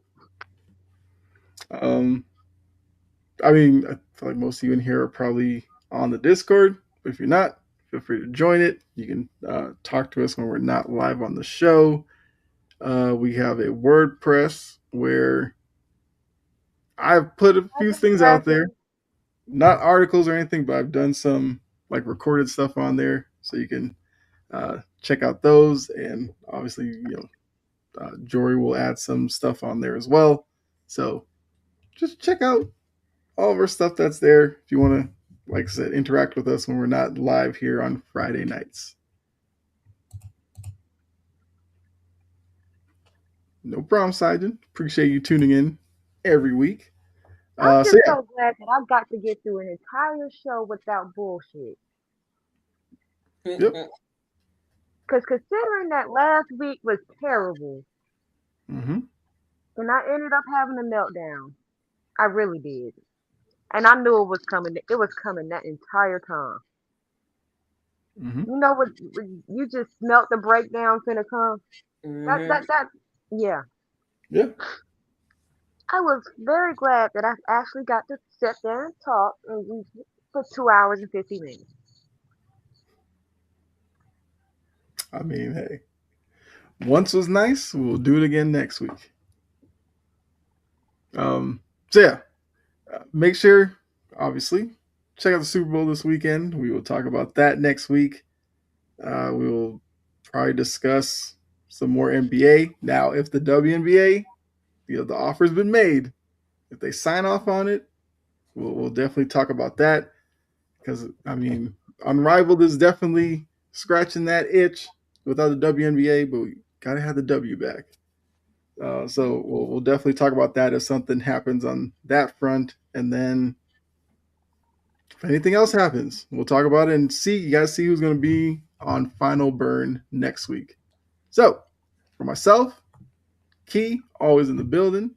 Got Jory with Jory Sports Stories. Make sure you check that out. Like she said, she's going to have some content out there this weekend. We're out of here. Another edition of Passionate Precision in the books. We will see you next week. Take care. Bye.